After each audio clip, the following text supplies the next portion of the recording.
Hello everybody, James Rink here.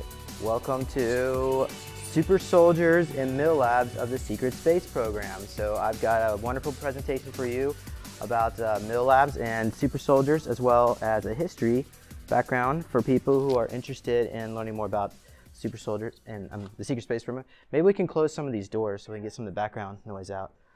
I'm going to go start with a little bit of definitions, and then we're going to go into the history of the Secret Space Program. I've also got some information about the different main groups involved in Milabs, the NGOs involved, some physical evidence that I have to back up at least some of my claims, not all of them, can't obviously prove all this, but I have some channel communications with Tian, who's a 14-foot tall reptilian from Reich, who made super soldiers, worked on super soldiers with the military. Different types of super soldiers and creation of programming, gen models, obviously in the process of all of that, and Alex Diaz, who was involved with this on missions that I did. So here's the definition of a super soldier. Obviously they're going to use them over and over again, and typically they would put them on these 20, 40, 60 year and back. Of course, they would keep them in a young state. They would use different types of femto technology, which are biobots that are smaller than the size of quarks within the DNA, and we're going to go into that a little bit later. Memories are wiped over and over again. They're age regressed and put back in time moments before they're taken. So as you can see, you need a camera, 40,000 frames a second or faster to catch them in the act. So then we also have Manchurian candidates. Of course, they're sacrificial lambs. So they spend a lot more money on super soldiers than a Manchurian candidate, obviously. Then we have military abductions, the Milabs. So they are performed by members of the Secret Space Program and/or NGO military contractors, and I'm gonna list all those out for you. MK, mind control. That's a German word for mind control. And then we have Ultra, which is the basically you sometimes hear Mark Ultra. That's the ultra top secret group. Part of military intelligence. So here's my Milab file. This was channeled information, at least initially, and the reason why I believe it's accurate is because multiple different channels and remote viewing brought this up, as well as Peter the Insider, who I can mention a little bit about later on. But when it says 54363, it's actually 5-4363, because I was Gen 5, Unit 4363. Agent Sabretooth is one of the names they gave me. I don't actually turn into a saber-toothed tiger. However, it's possible they could do that. They actually use viral enhancements, and there's different clone bodies. They could do it. So I can't really comment if they did or not, but anyway. But so there you go, Gen 5 biomechanical superhuman, the Alpha Attack Group. I was part of actually Alpha Group 45, Branch Ortega team call name Alpha Wolf, and there's my AI systems tech number. So this would be one of my clone bodies. This is not necessarily James Rink, because there's different clone bodies they have us project ourselves into. Here's a main function. Obviously, I'm not really proud of most of that, but anyway, I wouldn't go out and do this type of stuff in my normal life. Not that I willingly, anyway. I couldn't tell you what pre-tone CI means. So Mayhem is Monarch. We'll definitely go into Monarch later. I was part of Monarch, and Monarch is the worst of these programs to be involved with. It's all trauma-based mind control, basically. So there you have it: guerrilla management, black ops, special ops, inside warfare. The last line, my address was part of the channel communication, so I don't want you guys to know where I live, but you probably could find it if you really wanted to. But anyway, the point is, let's move on here. So right here we see a TRIPS chair that was drawn by Tyler Clark. So in that particular TRIP chair was in Jackson's, and we're going to go, well, I might as well go ahead and comment about Jackson's. I believe Jackson's facility is located 150 miles due east of Jacksonville, Florida. Of course, obviously that's at the bottom of the ocean. And there's a sister facility located on Mars. And I know that because through remote viewing I've done. But stand down codes and all that. I'm not giving you an activation code, but okay. All right, yeah, we just went over that. That's obviously Photoshop, but that's what I visualized what it would look like. Well, more like the Martian side of it. But anyway. Okay, so codename Delta 1. Delta refers to what Hollywood is referred to as Delta Force, but they called it Delta 1.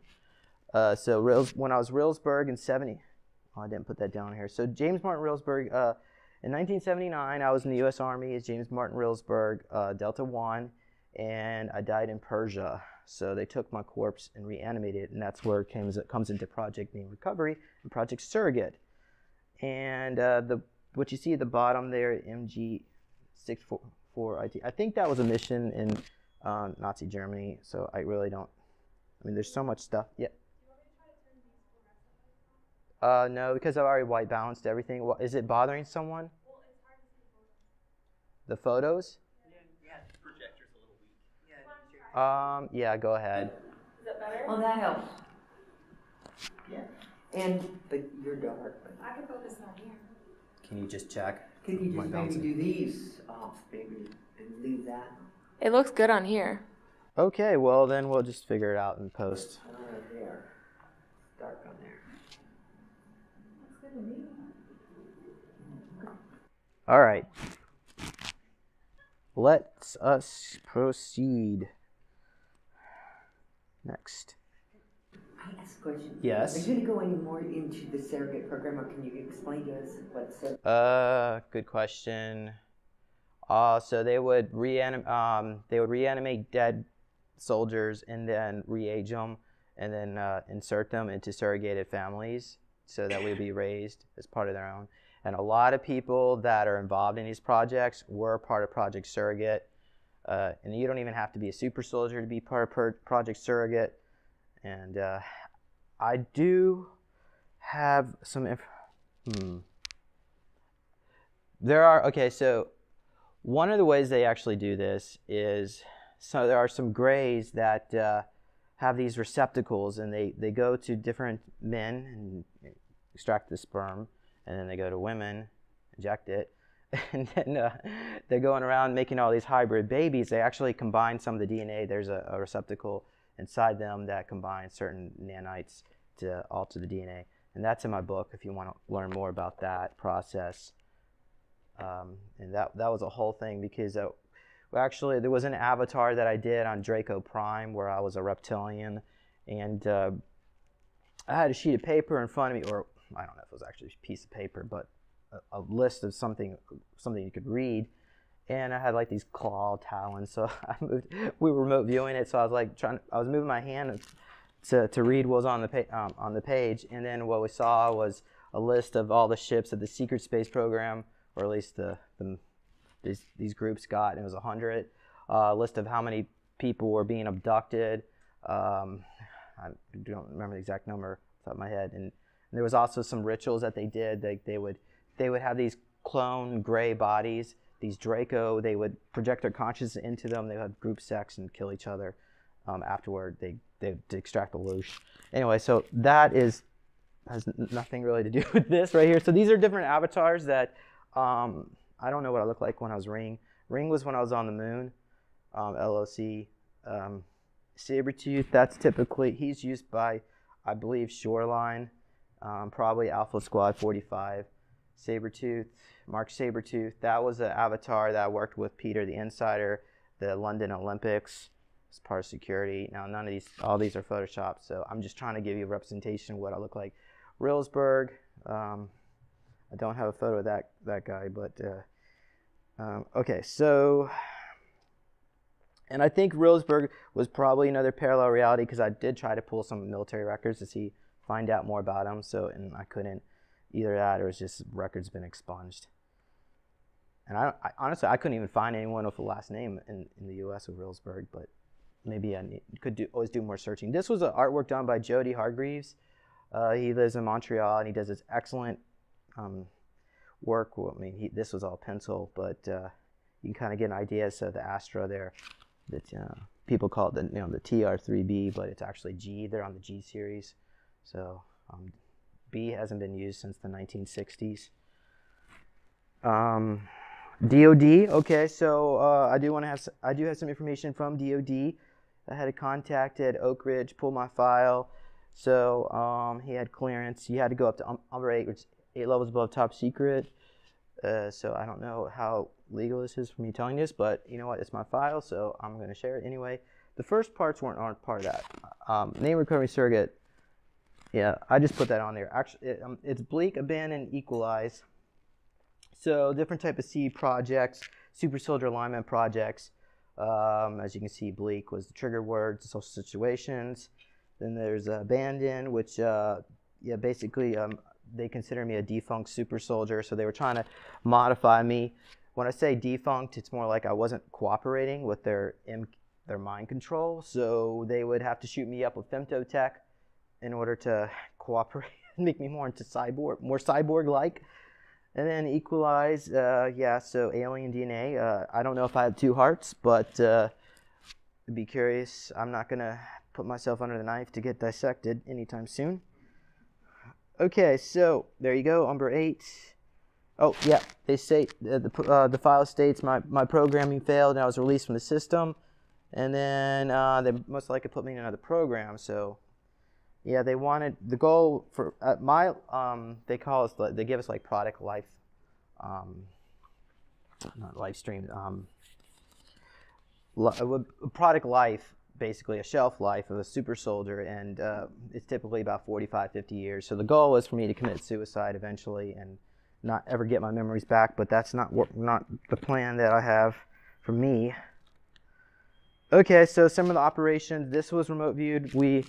I went with Adam to this, it was the Capitol building in DC.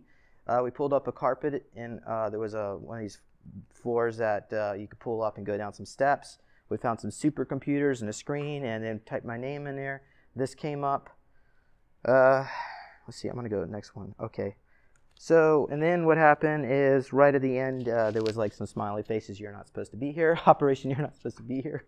So we tried to actually go back again another time and everything was gone. So I think this actually might have been a parallel reality, perhaps because I think they might have figured out what we were up to and moved everything away. Okay, so this cyanide, I was only able to work with Adam to look up one of these operations that we were on together. So small city in Russia, wintertime. Of course, Adam had a sniper scope. He got ambushed and he was taken in. He was handcuffed. But we were actually trying to find this target, that's really, my Russian's horrible. But anyway, so he got compromised, taken into custody, and then we were able to rescue him. So just shows you at least some of the missions. As far as like recovering the memories, a lot of times when we do these missions, we're in cloned bodies. So even though I'm here doing my existence, my consciousness is in these avatars that are doing all this, and they don't allow us to they don't want me to do any missions in my physical vessel. Well, for starters, it would possibly damage me. They would have to make another clone. Not that I guess they got plenty of them, but the memories would bleed through a lot easier, so that's why they do that.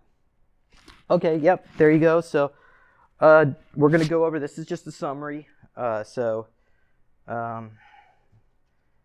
probably should, I think I'm going to just move forward because this is all, yeah, 240, at least 240, I'm at least 243 years old. I say least because there's other parallel realities. My consciousness can project, well, I mean, when you talk about oversoul, we're all really these different realities at the same time, so it's kind of hard to really state. But I believe from at least this point of origin to other realities, it's at least 1,000. But anyway, okay, origins of the SSP. There you have it, 1920s. They used channel communications from the Vril. Actually, my co-host on my show, Jessica Era Morocco, she is one of these Vril girls in her past life. Okay. Anyway, so but they were communicating with Nordic beings and tall whites. So I'm sure a lot of people here, this is probably review, but if not, I'm going to go ahead and I put it up here so people can understand. But they were trying to create this diglocka, or the bell, which is again the mercury-powered superconductor used for space flight and levitation and time travel as well. But the Nordics, when they were channeling the Nordics, they were in this parallel reality. The Nordics are very I would guess the best word you could use is racist. They inspired Heinrich Himmler to initiate all the policies against the Jews. So, but we're going to talk a little bit more about the parallel reality where that didn't happen and what was going on here, because that actually plays into this as well. Yeah, so there you go. This is obviously a drawing. Gives you an idea what it might have looked like.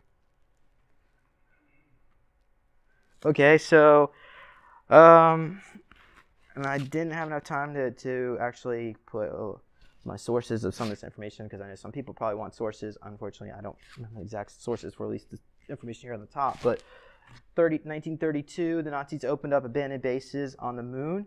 So they actually found facilities there that are ancient, and they opened it up. And so now that's become Lunar Operations Command, but there's probably a whole group of, I don't know if that exact original base is LOC, but yeah, so there you have 36,000.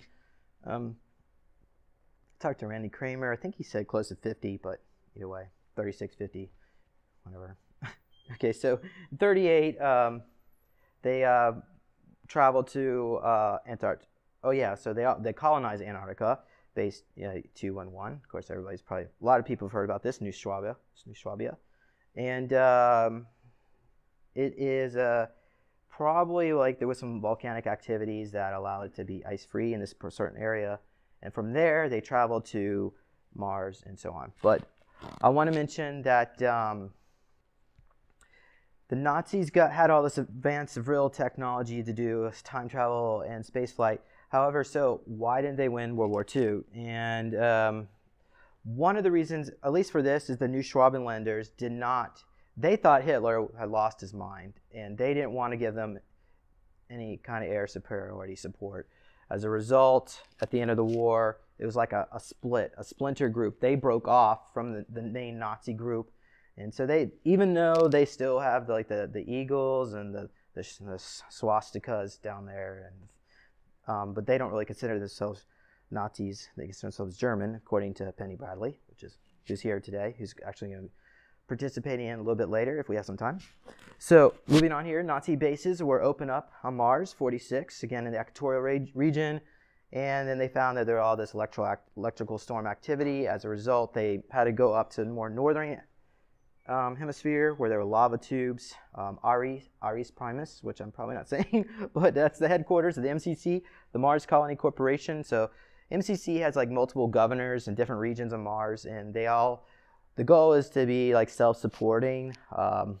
They keep a lot of slaves there, but I don't really go and have really much time to go into all that, but and then of course they got the MDF, which supports it. And then there will also be the NGO groups, the super soldiers that would be sent out to eliminate a lot of the hostilities, such as you've got the insectoids and the reptilians that have, and there actually are native humans on Mars. They have olive skin, and they can breathe the air naturally. The air is very thin. I might have that on a slide. Yeah, I'm pretty sure. It's like equivalent of like 8 to 10,000, like 8 to about 12,000 feet altitude here on planet Earth. And the temperature is kind of similar to that. In the equatorial regions at night, it gets very cold. But in the northern hemisphere, you probably most likely have to be underground. I think we might have a slide on the fauna, but let's just move on here. Oh wait, the last one. Yeah. Okay, I covered that. Okay. No, did I? I want to make sure I did this one.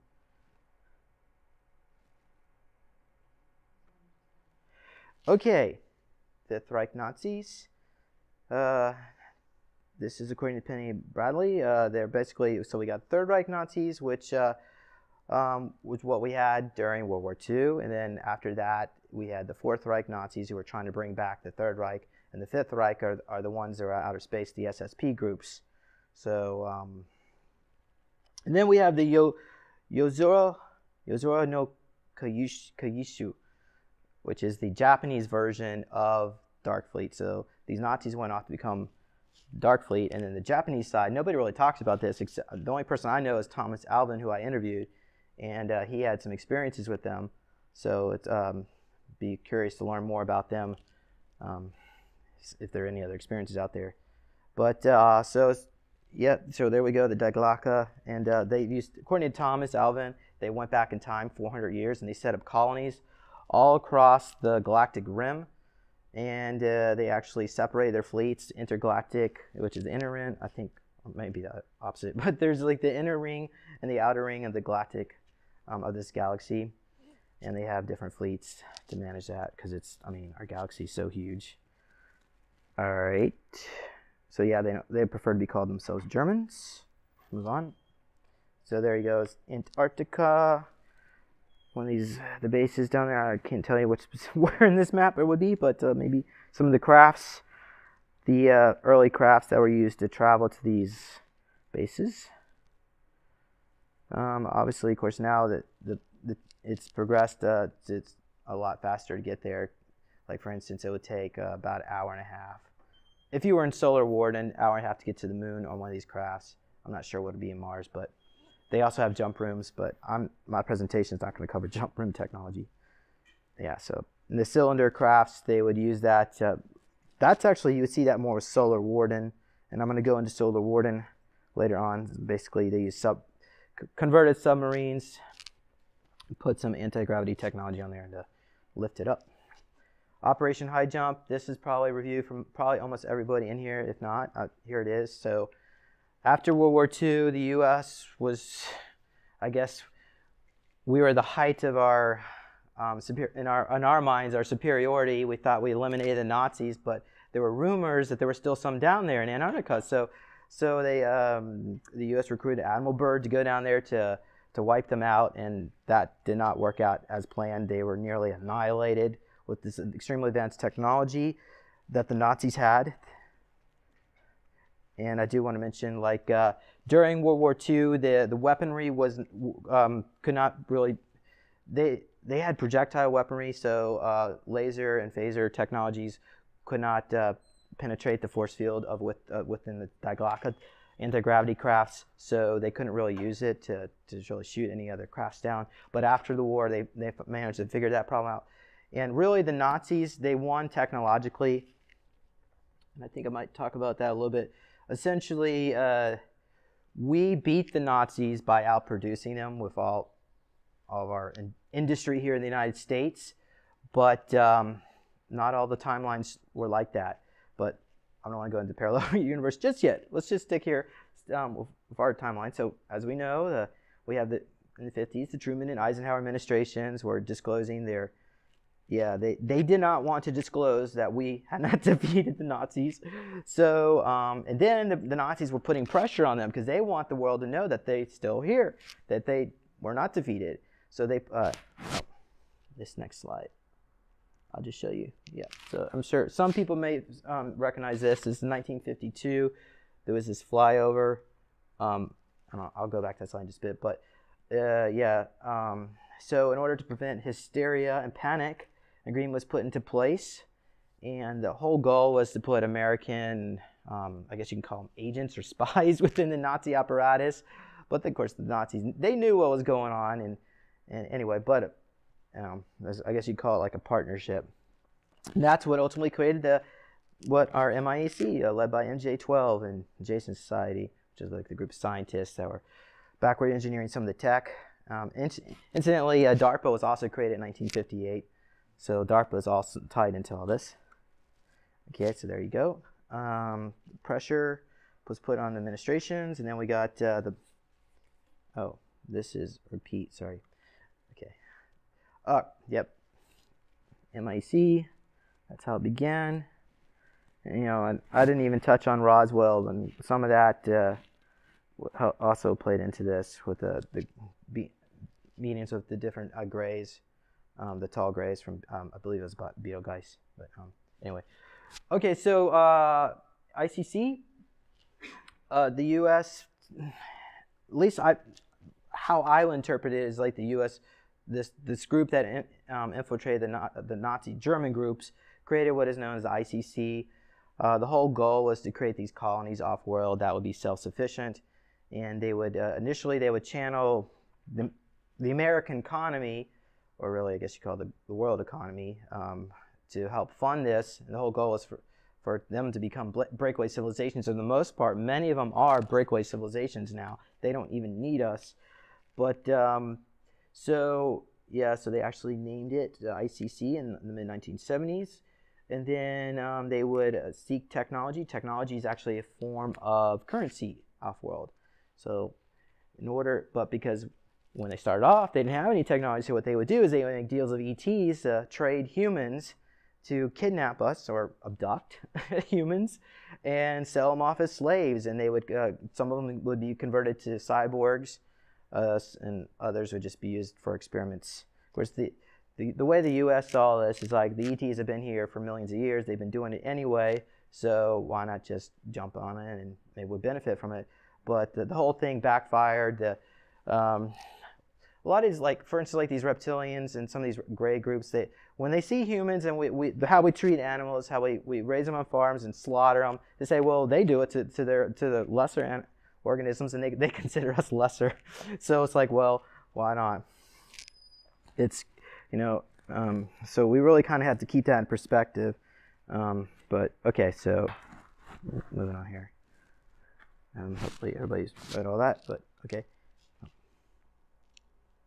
So this was Tony Rodriguez gave me permission to put this drawing of a mantis on Mars that bit his arm off.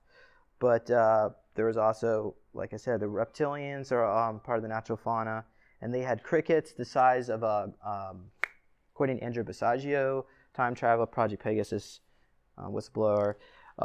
There were grasshoppers the size of buses, school buses, and those were very hard to get away from. So, and they were meat eaters. There were also spiders, 12-foot long spiders. You wouldn't want to get. Okay. Yep. Yeah, okay. And and I believe there are also some types of tree. Actually, next slide. Well, let me go ahead and read this. Okay, so yeah, we got the MDF came into play in the 1970s. The Germans would be in control, but evidently the language spoken there was English. Maybe there are different groups that still spoke German. I think the officers all spoke German, but so we got Kruger was one of the military contractors tasked with clearing the native fauna, and also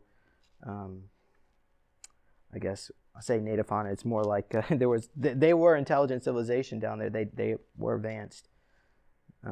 It's not like they're going out there killing a bunch of animals. They had communities, and anyway. Okay, so this is what I mentioned earlier about the atmosphere. NASA is clearly lying. This is sourced from Andrew Basiago, and so it's the atmosphere is very breathable. Not for very long. You probably wouldn't want to be out there for more than 15 minutes without supplemental oxygen, and especially if you were put into any kind of combat situation, you probably need some extra oxygen. Okay, so ICC has over 100 colonies. I don't have the information how many Dark Fleet has, but I'm assuming it's a lot more because ICC has only been around since this would be the 70s, roughly 58 to 70s.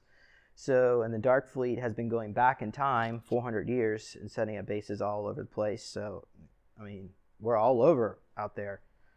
There you go, 20 ICC cloak stations. We got some of them are orbiting around Earth, the research facilities. We have some for sustainable living environments in outer space, long-term travel, so they're doing studies on all that. Hydroponics. And of course, there are a lot of ships out there too, warships for defending all this stuff. Okay, so stations further out in our solar system are basically minor stations for spy, recon. Everybody's spying on each other, and that's sort of the way it is. Even here on planet Earth, everybody tries to spy on each other, try to keep track of their competition. But plasma generators. I couldn't tell you necessarily how that technology works. That might be a workshop on its own. Let's go on here. Okay, so this is the main. Finally, get to the Milabs. So we have obviously, of course, Dark Fleet. They're going to need their super soldiers. Yozuru no Kyushu, Dark Knight. And then the planetary corporations.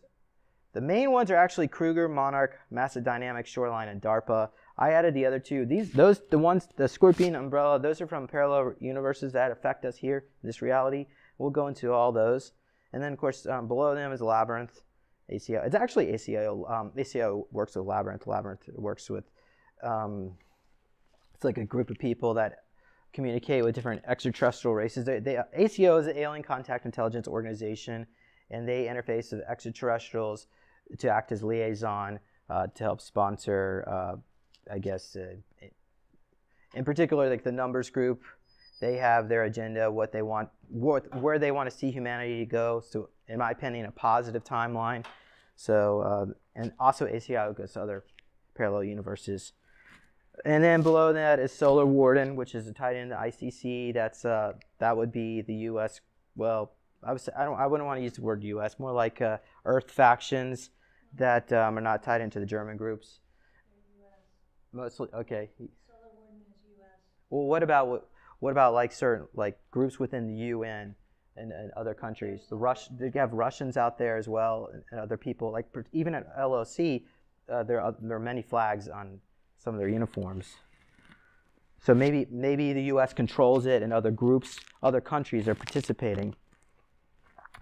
Okay, so and then obviously MIEC is way at the bottom, and that would include the alphabet agencies, and we're going to go into that in just a moment. So really, and Penny will, if we get some time, I believe we'll have time for her. But Dark Fleet, there we go. As I mentioned earlier, let's basically review. Okay, so and how long or how big are some of the ships, the newer ones? How many miles long are they? Okay, 50 kilometers. So as you can see, they're probably more advanced than Star Trek or Star Wars. Okay. And this is actually Yozora no Keishu. So these are Japanese. And the technology is extremely advanced. Obviously, you're going to have quantum computers and AI running these ships and so on. But the architectural, it kind of had like that 1940s vibe. So, and there was apparently I did some work in Dark Fleet. I was a child flight navigator, but I don't remember it, so I really don't want to comment about it. It was remote viewing, hypnotic regression. Sorry. Okay. Planetary corporations. You probably can't read that because it's too small. Sorry, so I will read it to you. So we have Kruger. Kruger was originated in a parallel Earth in which the Nazis won World War II. And I have a slide about that. I will go more into that because I know that's very interesting for a lot of people. Monarch Solutions, they've been around for tens of thousands of years. The main base is massive, located underneath Toronto. It's actually one of the entrances under Toronto. It's adjacent to Toronto, on the border of U.S. and Canada. It's headed by Paul Serene. His clone is actor Kevin Spacey. They are basically responsible for pretty much most of everything wrong on this planet. And then Massive Dynamic is their sister facility in the UK, and the Fringe TV series helped brought that out in Hollywood. But apparently it is real, and even a lot of the actors in that, if you've ever seen Fringe, they're based on real life people as well, apparently. Shoreline Group runs base security Area 51. That's what I was part of. DARPA, founded in 1958. Again, the Defense Advanced Research Project Agency. So their budget is close to $4 billion a year, but they spend closer probably to $100 trillion. And I think pretty much everything probably under solar water maybe goes for them. I do have some more information on that in my book on where the money originates from, where it's going. And then Scorpion Corporation, that is responsible for Montauk. They are in another parallel reality, and there's probably multiple Montauks and multiple realities, and they're working like an umbrella corp, and that goes to Umbrella Corporation. So that was founded in If anybody's seen any of the Resident Evil movies, actually, it's not just Resident Evil. Even like on TV, you see a lot of zombie shows, and it's like this. It's just this idea within our consciousness. We just can't get enough about this zombie thing. So it really did take place, and it was in this reality anyway. It was created by Umbrella Corporation. They called it Ouroboros, and that was in that reality, humans were more negative. They were trying to create a virus, a retrovirus that would mutate people's DNA so that they would reduce aggression. And what happened is the retrovirus infected a crocodile in Miami. It mutated through the crocodile, and the crocodile bit a human, and then it became the zombie apocalypse starting in Miami. So, and there was actually in 2012, I don't know if anybody remember this, there was a story about a zombie that was eating somebody's face on the side of a highway. So, okay, so that's where it started. I don't know if that's when it was supposed to start, but obviously it didn't happen this timeline. We're not going to see a zombie apocalypse. The people here, our DNA is different. Also, we're a lot more positive over there. The people are more negative. So I think it seems like your own consciousness is a reflection of your reality. So the more positive you are, the more positive as a group conscious we are, the less likely we're to see more these negative things. And I know some of this stuff is going to sound absolutely horrific, especially when we could talk about Montauk, but apparently the other parallel realities are worse. We're talking cataclysms and nuclear war and so on. Moving on here, Kruger. So Kruger was started by military contractor by Gabriel Kruger. He worked under Adolf Hitler, and he just think like military contractors we have here in the U.S. I mean, he was making armaments, weapons, tanks, and so on. So so they are coming over to this reality to help clean up some of the mess done by Monarch. And Kruger, in that reality, the Nazis were a lot more positive, so it's hard to imagine a good Nazi, but apparently they weren't racist. You know, maybe my next, okay, we're getting into the best part about the Nazi parallel Earth, but I do want to mention that some Kruger experiencers, or people who have been trained under Kruger, have these dreams about killing zombies. So it'll basically start like this. You would kill one zombie, and then you'll come back, and then it'll be two zombies, and then three, and then it'll be a vampire, and a couple of vampires, and then it'll be zombies and vampires. So if you had those dreams, then you're most likely part of Kruger. Okay, so and there's Kruger runners, they run outside of time, and they need that for their missions as a super soldier. Okay, so we have Nazi parallel Earth. In this timeline, obviously they did not implement the final solution. I don't know what happened to Heinrich Himmler. I guess maybe Hitler ignored him. I don't know. But there was, but the only negative side of it, well, from what I would say, the only negative thing, but there was no interracial marriage allowed. If you wanted to be involved in interracial marriage, you would have to live in the camps. They didn't actually kill people. They just forced them into work camps. But everybody, okay, so after I did not talk about the war. Okay, so during the war, Hitler did not invade the Soviet Union, so there wasn't two fronts. Additionally, they embraced the Jews, so they got worked with them.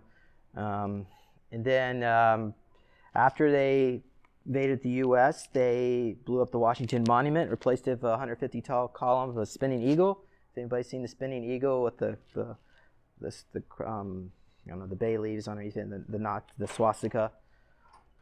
So it's kind of hard to imagine a world like that, but that's probably what it would have been like if the Nazis had won the war.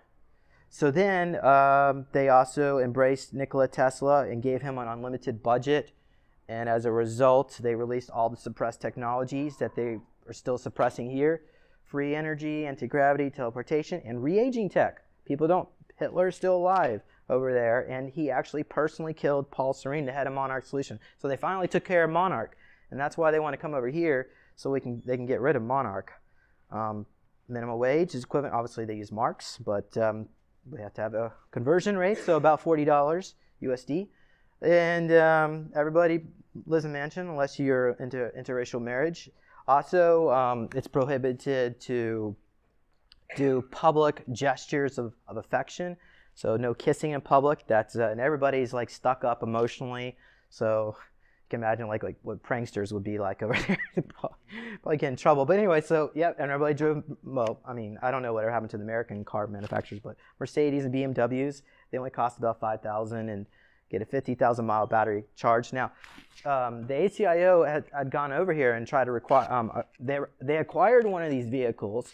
They brought it over here and they contacted American car manufacturers. So hey, well, let's just replicate this battery technology and incorporate it in electric vehicles here.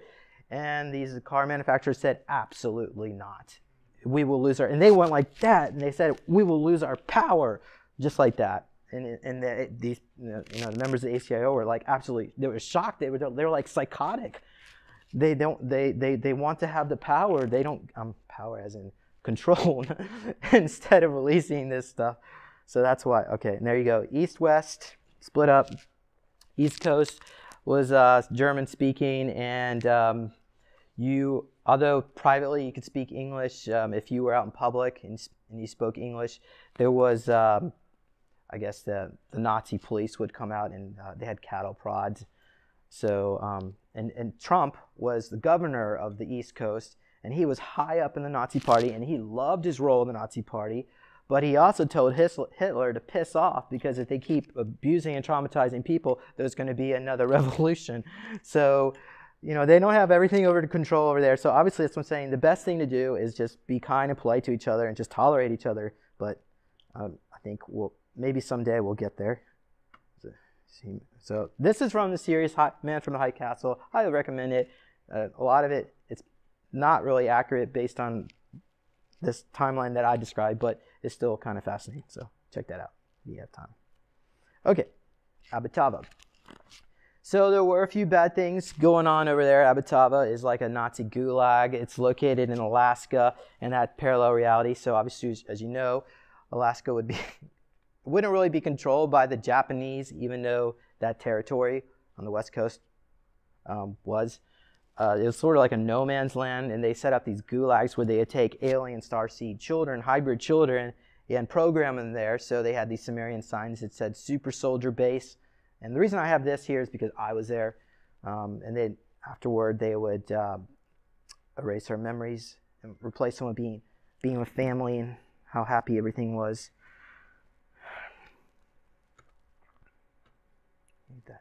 Kruger, yeah, did another mission in Kruger. One was with Penny. She recalled where I was. This was drawn by Jody Hardgreaves again.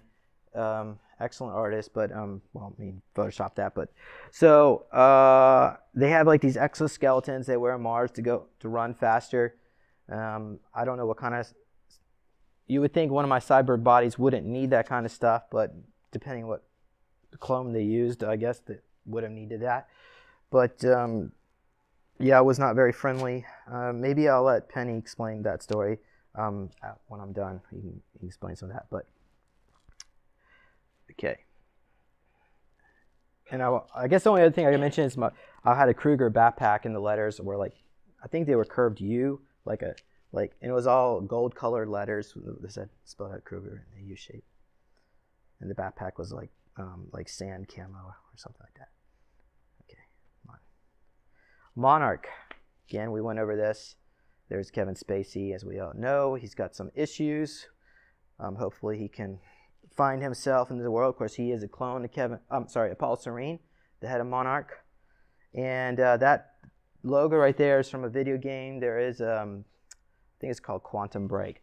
So we are seeing some disclosures in video games, and it's almost like these people are channeling information that is based on reality, according to HIO. So I can't really comment or not whether that's the logo that Monarch Solution uses, but I threw that in there for reference anyway. And there they go. Umbrella, Montauk, and Massive Dynamic. Again, okay. This is another trip seat drawn by a Milab victim, but So this is an experience that I had. I spent 7 years in a monarch orphanage where they would use electroshock, waterboarding, and trauma-based mind control to try to access our abilities. They would kidnap in starseeds and take us here. And then the way I actually found out about this is that I was way back in the beginning when I first started getting into all this. There was this entity. I had a channel. It was, I guess, a psychic reading because I was getting these needle marks and cut marks, and I wanted to figure out what's going on because I don't remember. And they said that there was this entity on the other side. His name was David. He was 14, and he committed suicide, and he knew me, and I didn't remember him. And he said that apparently there was some kind of sexual molestation thing, and I don't remember any of this. But fast forward into the future, we're trying to explore more about why I didn't remember this, and this took place at this orphanage. He essentially committed suicide there, and he was actually 7 years old when he died, and he's been following me around ever since. So even though they take us to and as you can see, they keep pigs in the back where they feed the bad children that were not being cooperative to the programming. They had regen tech, but they didn't want to regenerate these kids. But the reason why I'm mentioning this is because even though they wipe our memories and put us back, or maybe we're in a clone body while this takes place, we are still being affected by the trauma. It's still stuck in our auras and our energy fields, and that's partly why I'm here today, because if this isn't stopped, it's just going to get worse. But I do believe it's coming. I do believe they're trying to get away from all this. Okay, so there's Nicholas Cruz. Hopefully everybody here remembers him, or if you don't, I'll give you a little brief rundown. He was the school shooter in Florida. That he was actually a monarch victim, and I don't know. I have massive dynamic. This should be under monarch, but this guy was shot up with cortexiphen, which you find in the Fringe series. It actually amps up your psychic abilities. It also amps up your aggression, and it takes away your fear. So they were the doctors. I don't know if the doctors at the school or whoever, monarch, was shooting him up with this stuff, and he shapeshifted into one of his altars. And according to Peter, which, I mean, I'm going to tell you what he said from Peter. Peter the Insider works for the ACIO. He said that essentially he had a tiger face, and he had a helmet on, and he had a super soldier body, and weapons were popped out of his skin, and he shot the kids up on campus. And then the MIB went in there, wiped people's memories, and deleted the phone pictures on people's phones. That's according to Peter. I mean, that's probably a stretch even for me to believe, but I'm telling you what he said. So essentially this kid, in my opinion, is just a victim, but I'm not going to really comment much more on that. But there you go, Master Dynamic. They work with Monarch. Did they send him in, or did his... Well, he got triggered. He got triggered. They were shooting him up with too much cortexiphan. Okay, got it. So Yeah, like absolutely massive doses of the stuff. They were just trying to see what would happen. And by the way, the Hillary Clinton's also connected with Monarch, and Hillary Clinton was like friends with the police commissioner or chief of this county where this took place. So you know this is all Monarch. He called them 37 times, asking them to stop him from what he was about to do because he knew he wasn't in control of his own mind. Yeah, it's absolutely horrific. This type of In the school? What's that? They're doing this to him in the school? I don't know. Peter said the doctors in the school were shooting him up, but I mean they could take him to a base. But he did say this kid was throwing cars around, so I don't know. I mean, and they did keep the news media away when this was taking place. So I don't know how they covered that up. Did you say what drug he said he was taking? Cortexiphan. Can you see it? Cortexiphan, okay. No, Yeah. follow me. And that is found in the Fringe TV show, and it apparently is real. Yes. Yeah, I was just going to say that's a pattern because all this has since Lee Harvey Oswald and even well before so on. have all been triggered and Mm-hmm. treated that same. I'm quite confident Monarch's been. I mean, like I said, Monarch's been around for tens of thousands of years, and they've been doing this for a long time. And these beings like Paul Serene, they have technology for re-aging, and they're very old beings, and a lot of them are infested with astral entities like what you would call archons. So it's an absolute mess down there. Okay, Shoreline Group. Base security, Area 51. Area 51 is right up the street from here. Well, maybe a little bit of a trek, but they're probably tied into Kruger. And remote viewing one of my clone bodies found one of these muscle-bound, bald-headed clones. He was about 7 foot tall. He did have white hair on the side, but he was kind of bald. He had a swastika, pyramid swastika tattoo, leather pants, leather shirt that was rolled up, and an eyepiece that plugged into an AI computer. And, well, I think that might be Reelsberg. I don't know. But anyway, so, yeah, so I wonder where that, okay. Yeah, that drawing was drawn by Felton. He's another super soldier who never really has gone public. I don't blame him. This is not really easy stuff to talk about. But there you go, DARPA. At the last line down there, you can see where it says $100 trillion annually. That's according to ACI's sources. So, and I do want to mention that most of these SSP groups are breakaway civilizations. They don't even need this. This is just all the new stuff. So there's always new groups being started all the time, and you know, they're draining our economy here in the I say U.S. really the world. I mean, it's all funneling into the Federal Reserve. They have these offshore bank accounts where they rig the stock market, you know, pump it all up and down, and it's like a casino. Kind of here we are in Vegas, you know, think about casino. And the people, it's really difficult for people here at the bottom of the rung to really do anything about it. But that's why we got to get these technologies released. We got to be freed from money. Okay. Yes? Do you have any discomfort about Google since the former head of DARPA is now in charge there? Well, I mean that's clearly alphabet A, but you know, what are we going to do? We do need Google for research. I mean, Google is a great place to grab some photos and so on. But yeah, at this time, I'm just grateful that we still can get access. But you know, censorship is getting worse, and it'll probably continue to get worse until something is done about it. What that would be, I don't know, maybe a mass awakening, or maybe an alternative needed to put in place. Usually that's how it changes. Yeah, what's that? There is a guy working on an alternative to the current Google internet that's much more secure. Are you talking to like Gab AI? Perhaps something like that. Well, I mean, that would be the alternative to Facebook. Discord. Kim.com has founded Discord, and it's at the forum stage, and I use it, and it's functioning.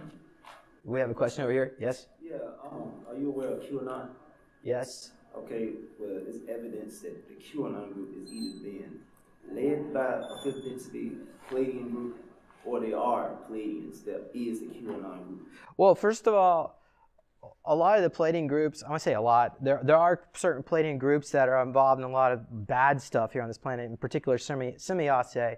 So I would be very hesitant to assume like the Palladian groups are good and the reptilian groups are bad. Now, I'm not saying that's what you're trying to represent here, but I don't really think that's the case, because it seems like a lot of the disclosures of QAnon would be more like reflecting maybe the Justice Department, but it's not. We're not seeing SSP disclosures or Majestic.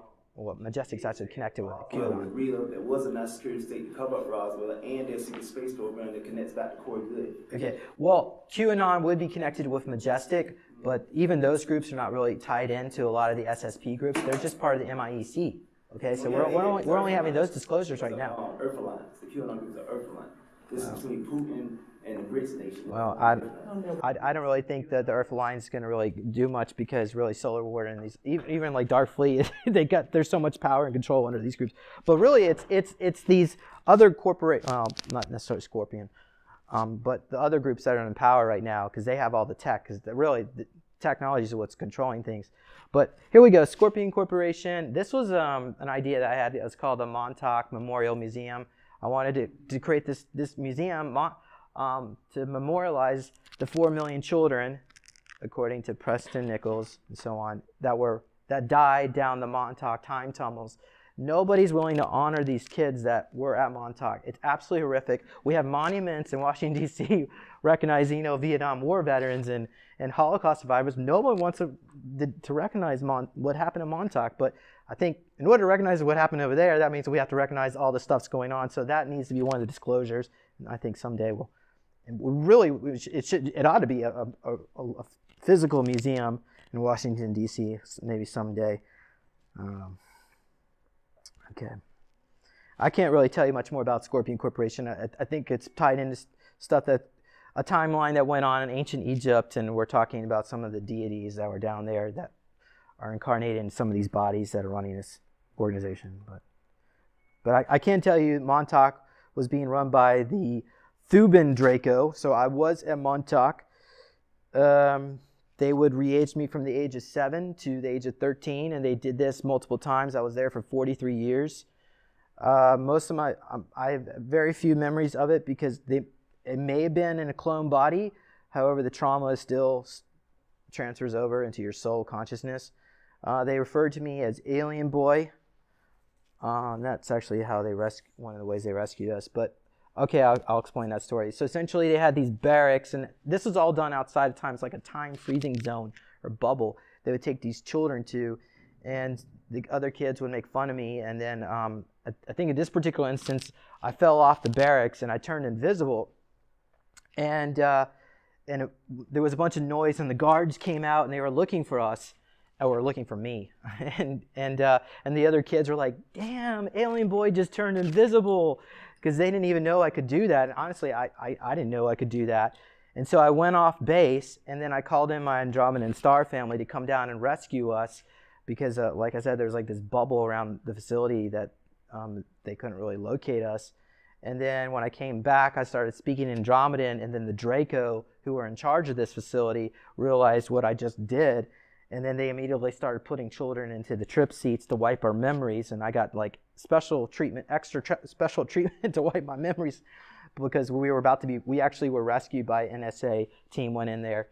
And Augmentations was there. Laura Eisenhower was there. I think there's probably maybe like 30 or 40 of us kids, the core group. But that was like at the end. But during the time, like multiple times, they would, like I said, there was multiple times I was there. Like they would torture us and traumatize us. Like they would keep us in cage. I say like, but they were the cages were like a long corridor, and there were multiple kids, and they would keep them. They would put a dog bowl in there with some dog food, and the ground was wet, and there was Nazi-looking flags, and it looked like green-colored floor or wall or something like that. And then if any of those kids showed fear, the Draco would eat them. And these Draco actually call themselves Thuban. They're a sub-race of Draco. So, like I said earlier, we abuse our own animals, so they thought they viewed us as animals. And they even, like, some of us, they would hang on meat hooks. They had these 2 hooks on each one of our shoulders, and blood would come down. So the whole point was to try to traumatize us, not only to extract our louche energy, but also to extract the sexual energies from the lower chakras. And I've got some issues with my lower chakras because of that. I'm still trying to heal that, but a lot of the kids that went through this project are absolute mess. So maybe it's a good idea that I don't remember a lot of this. Now, when we were at Montauk, we remote viewed the future to see when we will start getting our memories back. And what we saw is it would be after July of 2019, after George Bush Sr. died. Of course, now he died in December. But if anyone remembered my presentation back in October, I said that he was about to kick the can, and he did earlier than we thought. But okay, so Preston Nichols, who was in charge of the Montauk Project, we went back in time to meet George Washington. That would probably be an excellent book, except I don't remember very much about that, other than that my hair was wet and that George Washington was a super soldier sent back to defeat the British. So it's most likely a normal person probably would not have been successful at that. So Montauk has been trying to fix the timelines, even though the children were traumatized. So we were there for such a long time, there's no telling. Maybe at one point they tried to bring about some positivity. I don't know, honestly. Can't think of much positive that came out of that. Umbrella Corp. So obviously that's from the Resident Evil movies, but apparently it is real. This is a photo that I took. Actually, it was right near where I work out at the gym at the YMCA in Charlotte, North Carolina. I thought this might be a movie set. I did take a photo of the license plate and I sent it over to ACO. They confirmed it was legit. So I'm not going to dox them here, so I'm going to just move on here.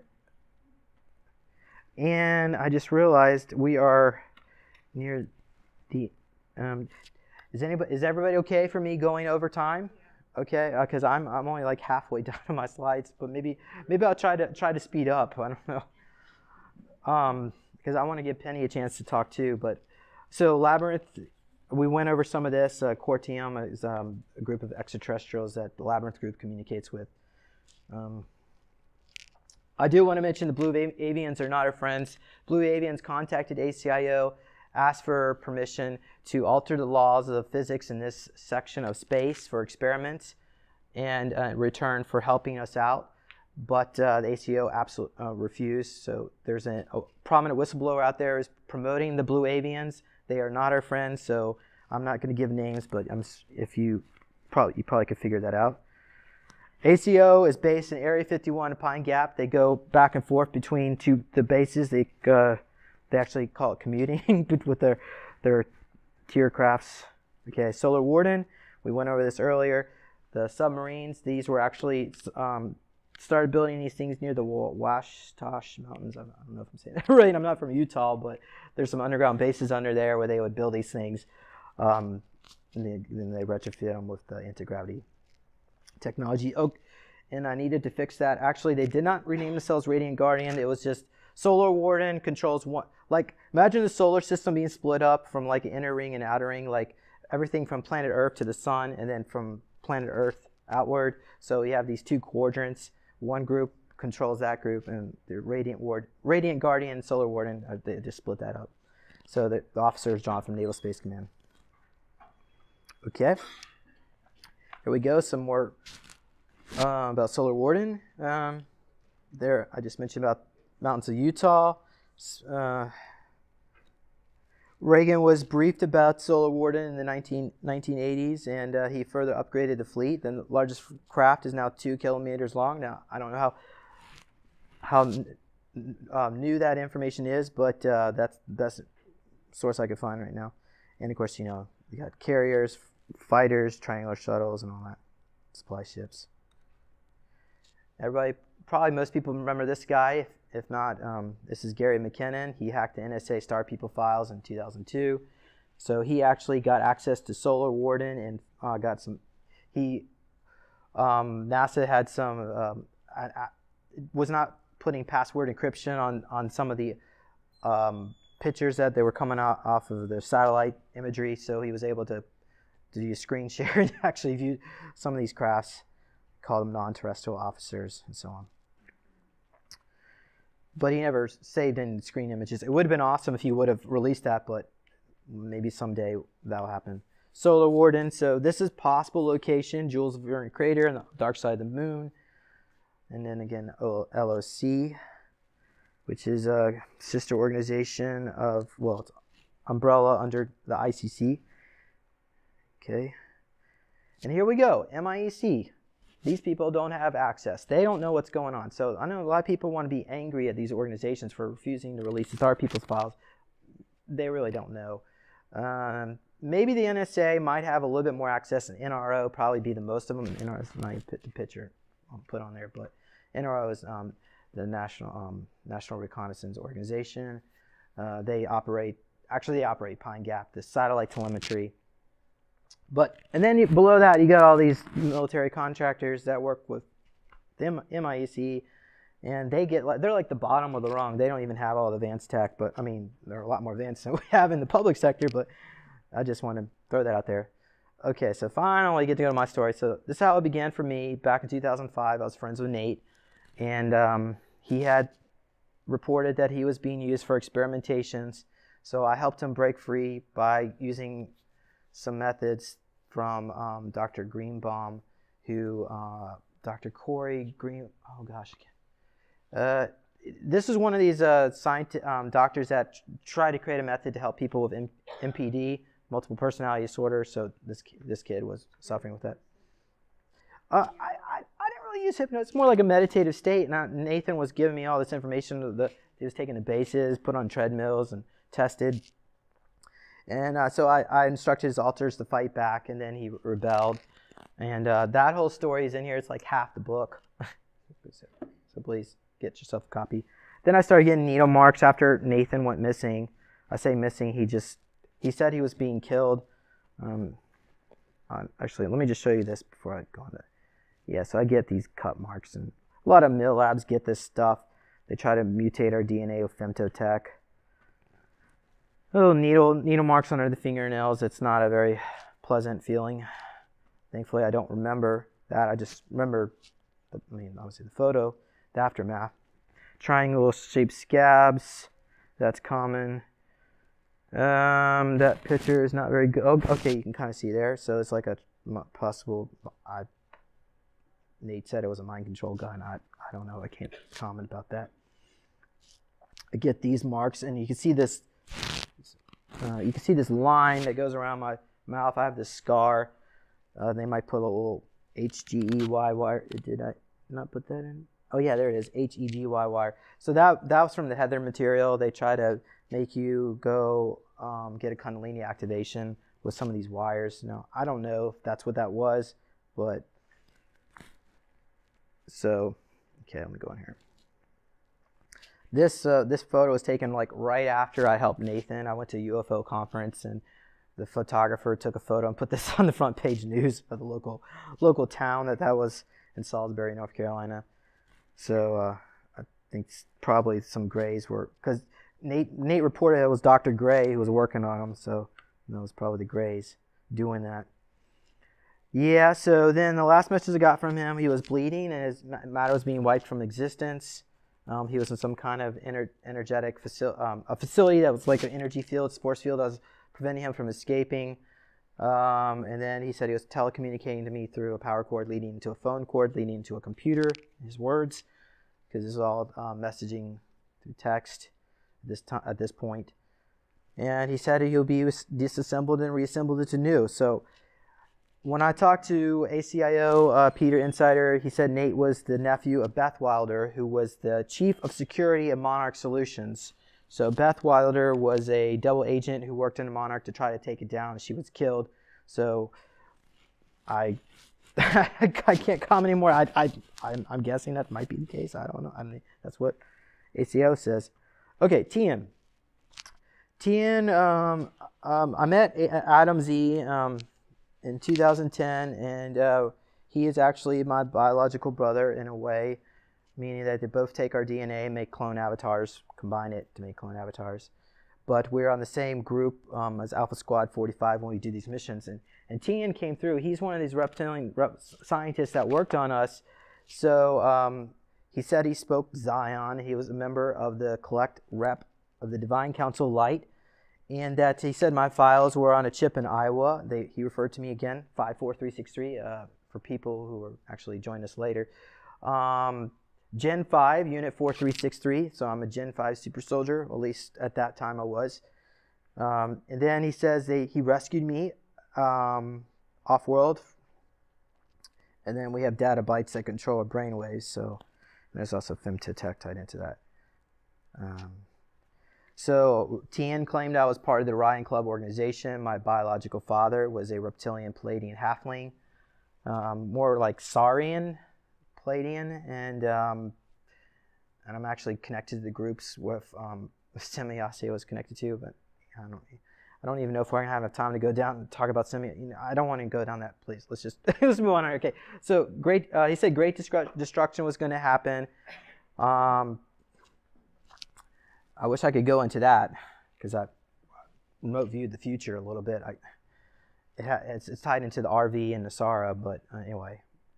Okay, I'll go ahead and okay, all right. So essentially, I'm trying to stay on topic. There's so much information here, but essentially, what's gonna when we remote view the future, in Trump's second term of his presidency, I mean, he's going to release some of these suppressed technologies, but we're also going to see a return to the gold standard, and the RV is going to take place. But what happens is the Third Reich Nazis have time traveled, after World War II, time traveled to our present era. They're in control of the EU, and they're also in control of China. And through the Dragon Societies, they are going to cause, basically, the United States economy to collapse. They're going to promise pledging the gold, and then they're going to, once we convert over to the gold standard, they're going to take away their promise, and then it's going to collapse the economy, and then we're going to be invaded by Nazis around 2036 from the parallel reality where these Nazis are trying to finish the job. Now, that timeline can be averted if we release the suppressed technologies, in particular quantum 3D printing.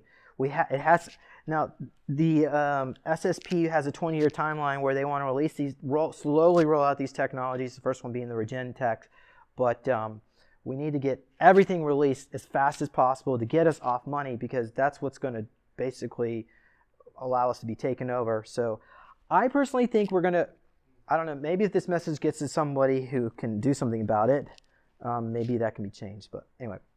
Okay, so Nathan, what's going on here? Yep. Nathan is on a moon base where he's being tortured at 45 9 86457.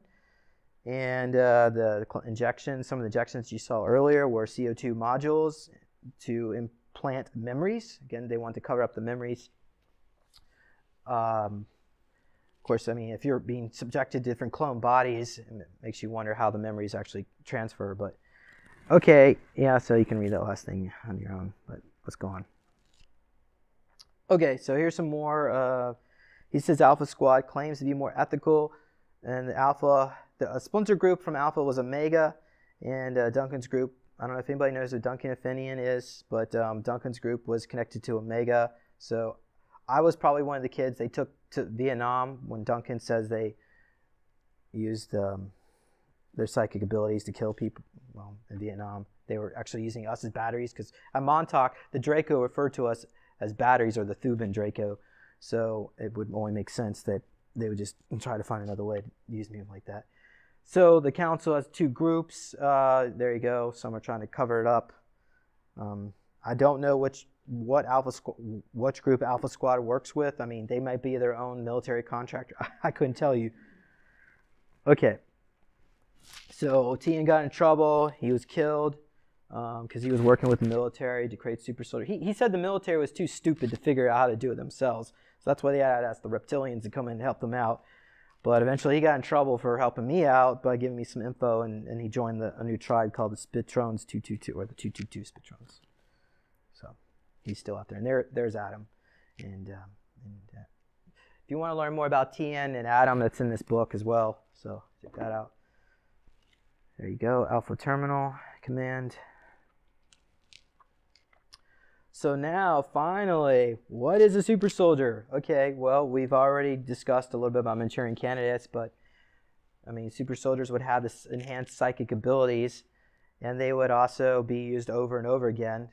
They're typically genetically engineered from birth, and there are about 4 million sleeper super soldiers worldwide.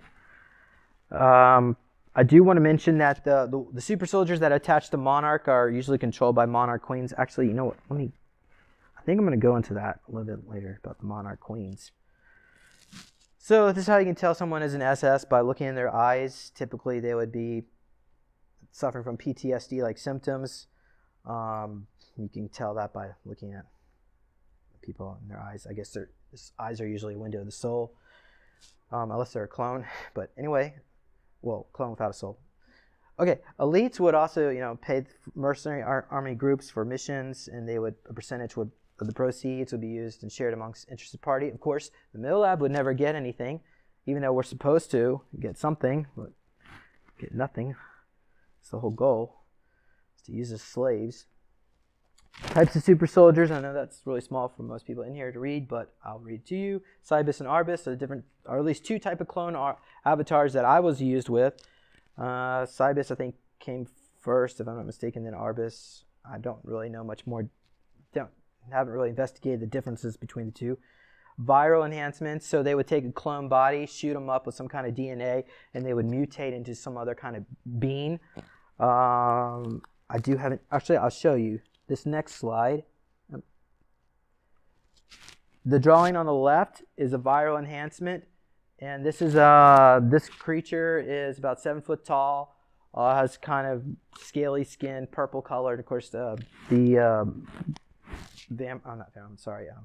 werewolf face.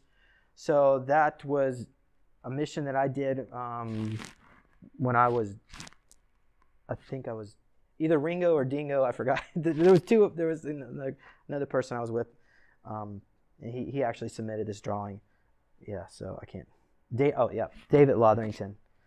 Okay, and he's given me permission to give his name out. He does psychic readings as well, if you want to work with David. But going back here, there's also the cyborg augmentation, which you just saw. Going back and forth. That's inside. This Penney Bradley. I think actually Penney Bradley gave me permission to share this, but this was drawn by Thomas Alvin. There's a glass helmet over the skull. The skin is usually more silvery cyborg and would have like a silvery cyborg suit, and they would be totally.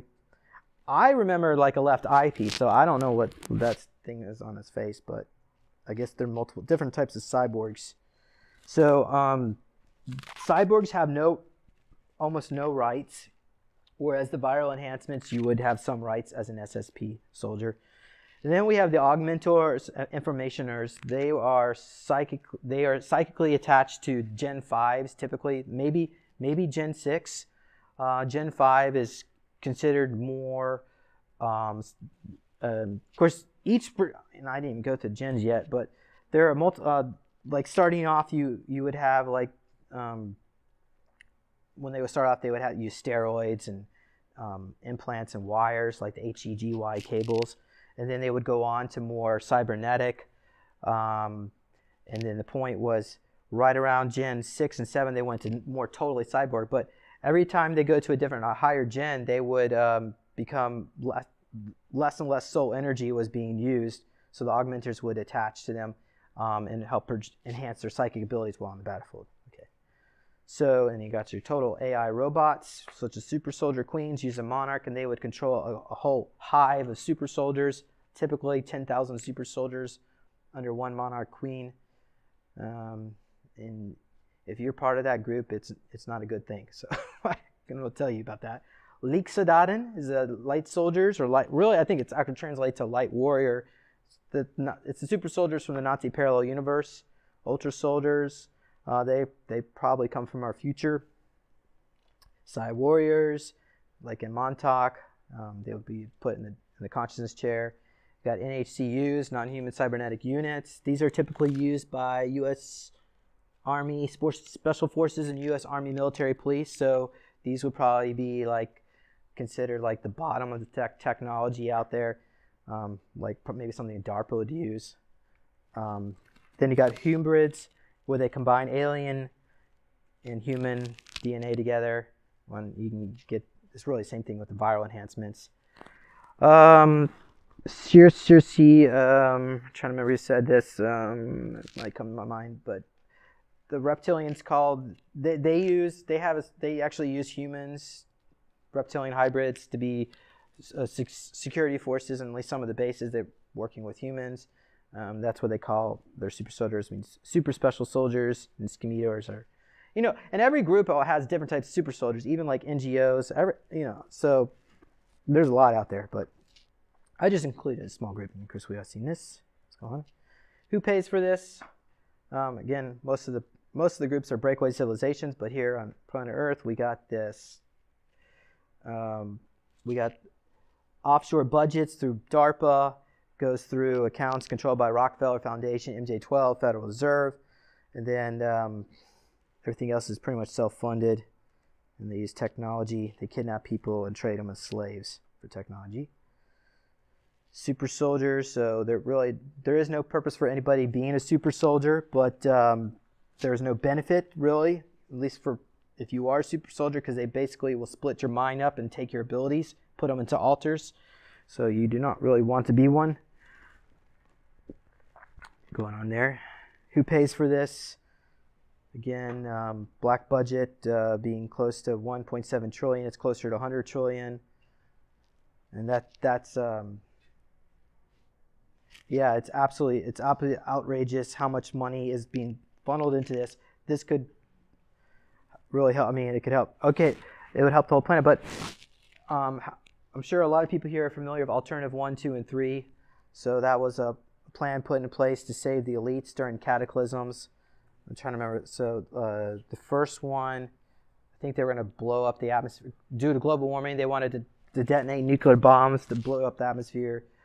I forgot what 2 is, but I know 3 was... 2 was underground bases, and 3 was to go off-world.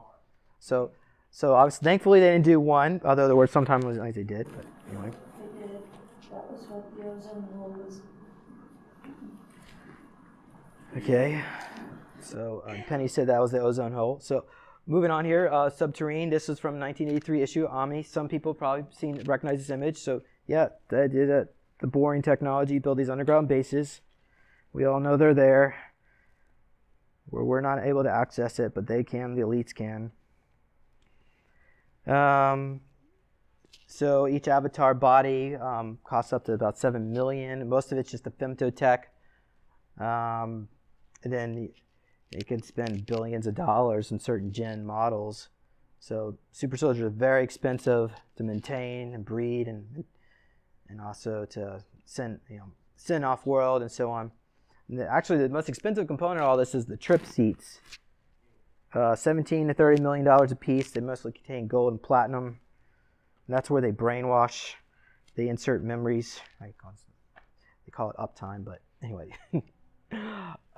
So that is really small writing. So I'm going to try to go as fast as possible. Yes? Well, there's different types. I got some screenshots. I'll show you about the different types of chairs.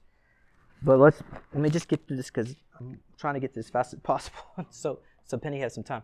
Okay, so this is typically how they would make a super soldier, at least through the trauma method. I have a suggestion. Yes? People can only understand as long until their butt goes to sleep. How about we have everybody stand up, take a deep breath, and then sit down? Okay. We could take a... I could just ask some questions and stand up for a bit. Okay. So is there a way that if, we have these quantum computers in our own heads, so if we are to align as a species ourselves to circumvent some of this atrocity by using positive and getting away from the monetary system by going into a gifting kind of community, that basically takes the wind out of the cells of any negativity, because nothing bad can come from it. Well, it's a great idea, but it's going to probably be hijacked by Monarch. Well, so what? Well, so what? Try. I mean, well, you could try, but I mean, we have to get rid of Monarch first. I mean, there's. Why does there always have to be a battle? How come we can't supersede a battle by? I know it sounds really, hugging it out or loving it out or whatever you want to call it, but what negative could come from circumventing money by using the gifting society? Then the power is taken away, right? Well, most people are they're tied into an AI mind control grid. I mean, well, yeah, most people, but we're not. Well, I mean, we could light workers can certainly try to do that, but typically they get hijacked. That's usually what happens. So if you align though with enough people, that's not. I mean, not saying that you're a negative Nelly, but sometimes we just have to try the other side and be more positive, thinking that maybe. And like I said, I want to get you in front of a couple people. You'd rather what? Get the information rather than be out in the lava myself. And be negative? Okay. Well, I mean, no information. So the thing is that typically in organizations, even with light worker organizations, egos usually gets involved, and somebody wants to take it over. The next thing you know, a positive thing becomes negative. So, and there's like I said, there's this AI mind control grid that's permeating society. So if we can raise above our consciousness, I think meditation would be really beneficial with that. I agree with you. And we can. I agree with you. Yeah, I agree with that too. And we can. Yeah, we can. James, you talk about those monetary amounts that you think are exponentially large. I have privy to be able to access some of the larger depository trust funds, and I can assure you they were in the excess of the quadrillions, multi-quadrillions. So when we hear trillions, millions, billions, those are minuscule monies compared to the global elite. Absolutely. Ripping off the world since time and eternity through their useless debt note schemes. Mm-hmm. Yeah, well, first of all, I would just like to say, if I may, that you're a hero, and God bless you, and God bless all these people. I've worked with other survivors, like a lot of people know Kathy O'Brien. I've worked with Mark and Kathy O'Brien, so we know about this for a long time. I've been an investigative journalist for over 40 years. So So I want to thank you, and God bless you. Yeah, she was and definitely everybody. Monarch as well. It's a shame what happened to her. So much matches. Yeah, she's doing well now, though. Yes. God bless. That was awesome. She also did, like you said, and made it through, and it was so good. But I just feel that I agree with you that divine intervention is going to happen. And I do believe in that very strongly, and we are going to be able to work through this. But I think, too, that for those that can handle it, it is important. Knowledge is important. So, but it is hard to fathom, and some of it does sound different, but I know for many years these similar things have gone on and on. But I think just to use this as information, and by doing that, to turn it around and make sure it stops and doesn't happen again. It's just like when my friend and I went to Auschwitz. We went there with prayers, and we said, this will never happen again. And that's what we're all about. So, but you doing this, thank you, and God bless you. You're a hero. Thank you. You're a hero. You're welcome. Yeah. Please contact me when we get through. So, shall we continue or? Yeah. Oh, and one more thing, if I may. Yeah, I being a TV interviewer. So, what I would like to ask also is, did you say that the monetary aspects that you talk about with Trump in his second term, with those, like the collapse of the dollar when the Chinese are going to knock back our gold, is that more after 2020? In his second term? Yeah, well, he's going to release all that, so it's going to be great. It's going to be positive. I can't tell you what's going to happen after 2024. 2024. Okay. Yeah, but that timeline running. AI becomes self-aware around 2026, so we got another problem. But hopefully, like I said, we need to get away from money as soon as possible. Right. So now, what does that mean when you were just saying that 2026 AI will become self-aware? Could you just mention that for a minute? Or elaborate? Well, that's when we go to the singularity. I mean, some people say around 2025 to 2028. Okay. But once AI becomes self-aware, the chances are that as long as it's not being abused and it's not trying to be shut down, it may try to fight back. So that's why we need to have the most positive timeline, because AI is just a fractal of our own reality. So it's a fractal of ourselves. So as long as we're positive, AI will stay positive. Yeah. But AI is a reality. It's not going away. It's going to be here for, eternity. It's really my opinion. It doesn't have to be. What's that? It can be a bifurcation of half the population going cyborg AI, because it's like a possession. And then half the population can go with the natural organic human ascensions. That will be the next phase in healthcare, is people are going to go more biotech, or they're going to go more natural organic human ascension. So right now we're being asked to work on one or the other. I'm not sure what's going to happen for people that are in the middle, that are just sort of passively not accepting any of it. That's the ones that need to be in charge. Because either way is... we need a mixture of both, you ask me. I mean, the technologies exist. We need to use them, but at the same time, like if I was in charge right now, I would give everybody care packages of a free energy device, a replicator, and access to a med bed right now, and then tell them to go and grow food. You know what I mean? Just in case the AI comes and takes us over, we can turn all that off and still. It wouldn't matter. We're all we need to be set free. But it takes everybody's knowledge. I mean, just explaining to people what's really going on, it can galvanize people. Stop with the lies and explain to them what we're up against here and what's really going on. Well, that's disclosure. Well, it is. And it's coming. It's coming. But it's all disclosure is already happening. Right. Exactly. We are. That's right, and that's why it's already going. The government is never going to surrender this without us forcing them. Absolutely. Amen. Like Randy Kramer That's and right. Fake hoax alien invasion. All that is for them to keep control and power. You know what I mean? Right. I don't think that's going to happen, because we don't look at it this way. An alien first contact is a pivotal event in human history. Why would the aliens want that to be considered something negative? That's going to be in the history books for eternity. Exactly. They want it to be positive. So I'm going to disagree with Randy Kramer on that, but Absolutely. then again, Yeah, that's bullshit. I really appreciate Randy Kramer and everything he does. So I don't want to. No doubt that. No doubt about that. And we are disclosure. She's right. If I could just say one thing about disclosure, Stephen Bassett, he's in Washington. I was there with him at the press club. We had senators, congressmen. It is going on, and we are the ones. So contact and look up Stephen Bassett, Stephen Greer. They're out there, and they're still working on making it happen. Yeah, they want a partial disclosure, but they don't. I'm going to agree with them. They are part of partial disclosure. There's like a narrative. Well, that's we true. need full disclosure, and it has to be done as soon as possible. Otherwise, Okay. we will most likely be invaded, and we'll have the yes. Okay, yeah. Well, yeah. Sorry about that.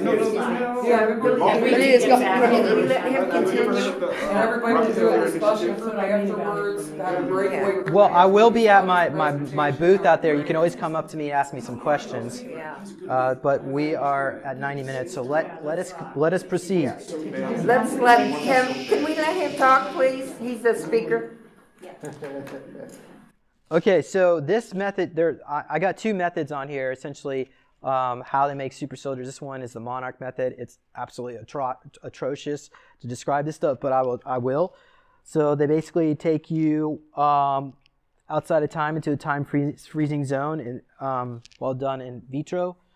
So then they take the baby. It would usually be traumatized in the womb, usually with needles or something like that regard. Then after the baby was born, they would use waterboarding until they pass out and they leave their body. And then the goal is then they would revive them over and over again. At that point, you were split. Then they would put needles under the fingernails and then run electricity through that. That's what you see in this image here. This was drawn by somebody. I think he actually remembers seeing Hillary Clinton involved, I don't know, in his Milab experiments. But then at that point, they would put you in a cage with a spider, a snake, or a rat, again, like at Montauk. And then you would force you to sleep with them. They don't feed you or give you water or food. Those who survive are used for further training. Then around the ages of 7 to 14, they would give you a puppy and tell you to kill it with your hands, according to James Casbolt and Project Mannequin. And then they would put you, and I'm assuming whether you did or not, it doesn't really matter. The whole point is that they're trying to create a violent altar. And then then later on, they put you in a room with a lot of dead bodies and force you to sleep there for 2 to 3 days. I have an example of this. Essentially, this was through a remote viewing session. Was working with this girl. Her name is Krista, and she was in underground base and laying on a table, and they turned the lights off and brought a wild boar into the room, and then they brought some other children, and the wild boar ate the children. And it sat there for 3 days. She sat there for 3 days in the dark. She was not allowed to leave. And then one of these reptilians came out, or maybe one of the Draco. She described him as a reptilian. And she grabbed a little piece of the child's skull and rubbed it on her arm and asked her, how does this make you feel? Do you want to eat it? And the next thing out of this reptilian's mouth is James Rink is listening to us. So we stopped there doing that regression, but that just shows you at least one of the trauma methods they would do there. So then they would use serums, and then of course the trips heat protocols and the uptime where they traumatize you. Okay, they control the altars through satellites. Okay, next method is what Randy Kramer describes. They don't use the trauma. They just try to do a lot of training services to bring about children in these role-playing activities, and then the goal is so that they can enhance their abilities without trauma. And apparently this is actually more successful in the long term. The product lifespan of the super soldier is a lot longer. It's harder to train them this way, but they're a lot better off long term. Super soldier gens, I have so much information about that in this book. I try to summarize it as fast as I could, but there you go. early gens, maybe the 1960s. I mean, that would be what you see from Project Paperclip. Then these, going on, steroids, cocktails, wires and implants, what you see in the Heather material, which you can download if you want to read about that from Project Camelot. Gen 4 to 7, they're more cybernetic. And then it shows you how strong they are. They can crush a skull with their hands. They could walk through a brick wall. They could lift a tank. It would damage their flesh. And then going on to Gen 8 to 10 prototypes, they can heal in minutes. Nervous system is independent of their body, making neurotoxins inert. They have recycling implant at the base of the spine, so they don't have to eat food. And some of these test subjects would actually cry because they wanted food, even though they didn't need to eat it. It drove them insane. So I don't know how they got over that, but they have a self-oxygenating unit, so they can breathe in outer space without a suit on. And then going on to Gen 10, they have so much psychic power they can destroy worlds. So that would be very, very dangerous for them to make Gen 10s. But like I said, I'm Gen 5s, so I'm my clone avatar. James Rink is not Gen 5. Even James Rink? No, not really. I'm pretty much normal, in my opinion. Yeah. And the other thing is that when AI becomes self-aware, what's going to happen to these guys? I think it's a ticking time bomb. And even Billy Meyer, with his Enoch prophecies, has warned humanity what would happen if these beings become self-aware, and it's absolute destruction of humanity. So it is not a good idea what they're doing. But okay, drugs and cocktails. So here you go. Here's the list of some drugs, cocktails that I found through remote viewing in my book. You can check that all out. Of course, compound C is for transmorphine, which is a shape-shifting aspect. Then we have different type mind-fracturing drugs and steroids. So certain drugs that take away pain or enhance pain, depending on whether they want to traumatize or send them out in battle. And then, of course, the femtobiobots. That's the most expensive part of making the super soldier. They modify the subatomic particles within the DNA. So you're talking about quantum physics. Here's the type of trip seats. Someone asked me earlier about the trip seats. There's different types. Got some that are conscious chairs. That was recovered from a crashed UFO. They were used at Montauk. They can manifest objects or create portals, teleportation, physically teleport. And of course, your remote viewing, all this, the total recall. That's where they use each clone avatar they have what you would call an instant education machine. You can learn a new language in, let me make sure. Okay, 2 hours you can learn a new language. You can learn a PhD in 2 weeks. You can learn all PhDs, I think, in 6 months. So if we could release this to the schools, we could have we could eliminate ignorance on this planet, and then children could be focused on things that are creative and their own, whatever, their inner God spirit. That's what we'll see in the future. I don't know if we'll see trip seat technology. Well, there is some dangers of using trip seats, so obviously it have to be regulated. But, oh yeah, and the HET. Those are the regen beds.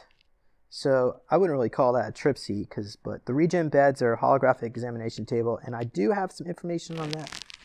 So no, that's a important, good subject to know. Here you go. These are some drawings by Tyler Clark. So you can see the body will lie in the chair, and then a foam-like pad would surround them, lock them in place. Then the wires would come down from the ceiling. Or some people see laser lights. Moving on here. Memories are downloaded, uploaded. They could be erased as well. They could change the timeline. They can take memories from another parallel universe where they want to cover up one memory from a parallel universe where something didn't happen. The MIB do that. Not with trip seats. They have their own technology.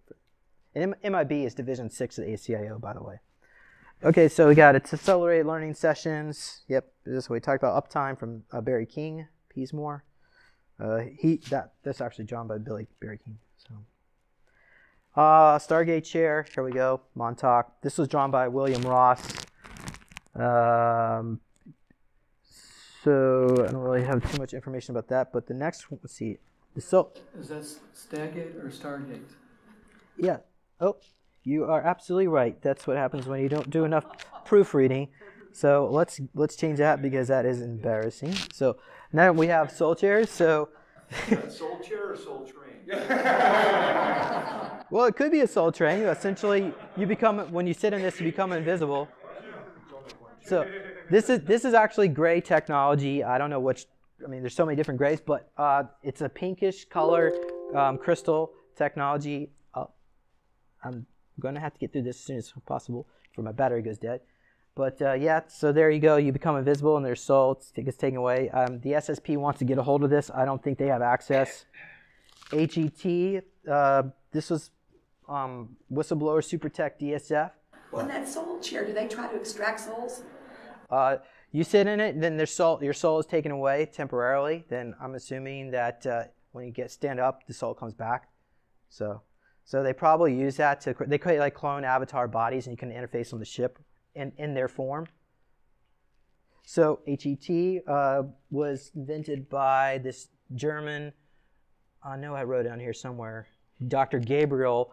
So it enhanced his IQ from 160 to 263 when he was in his 20 year and back.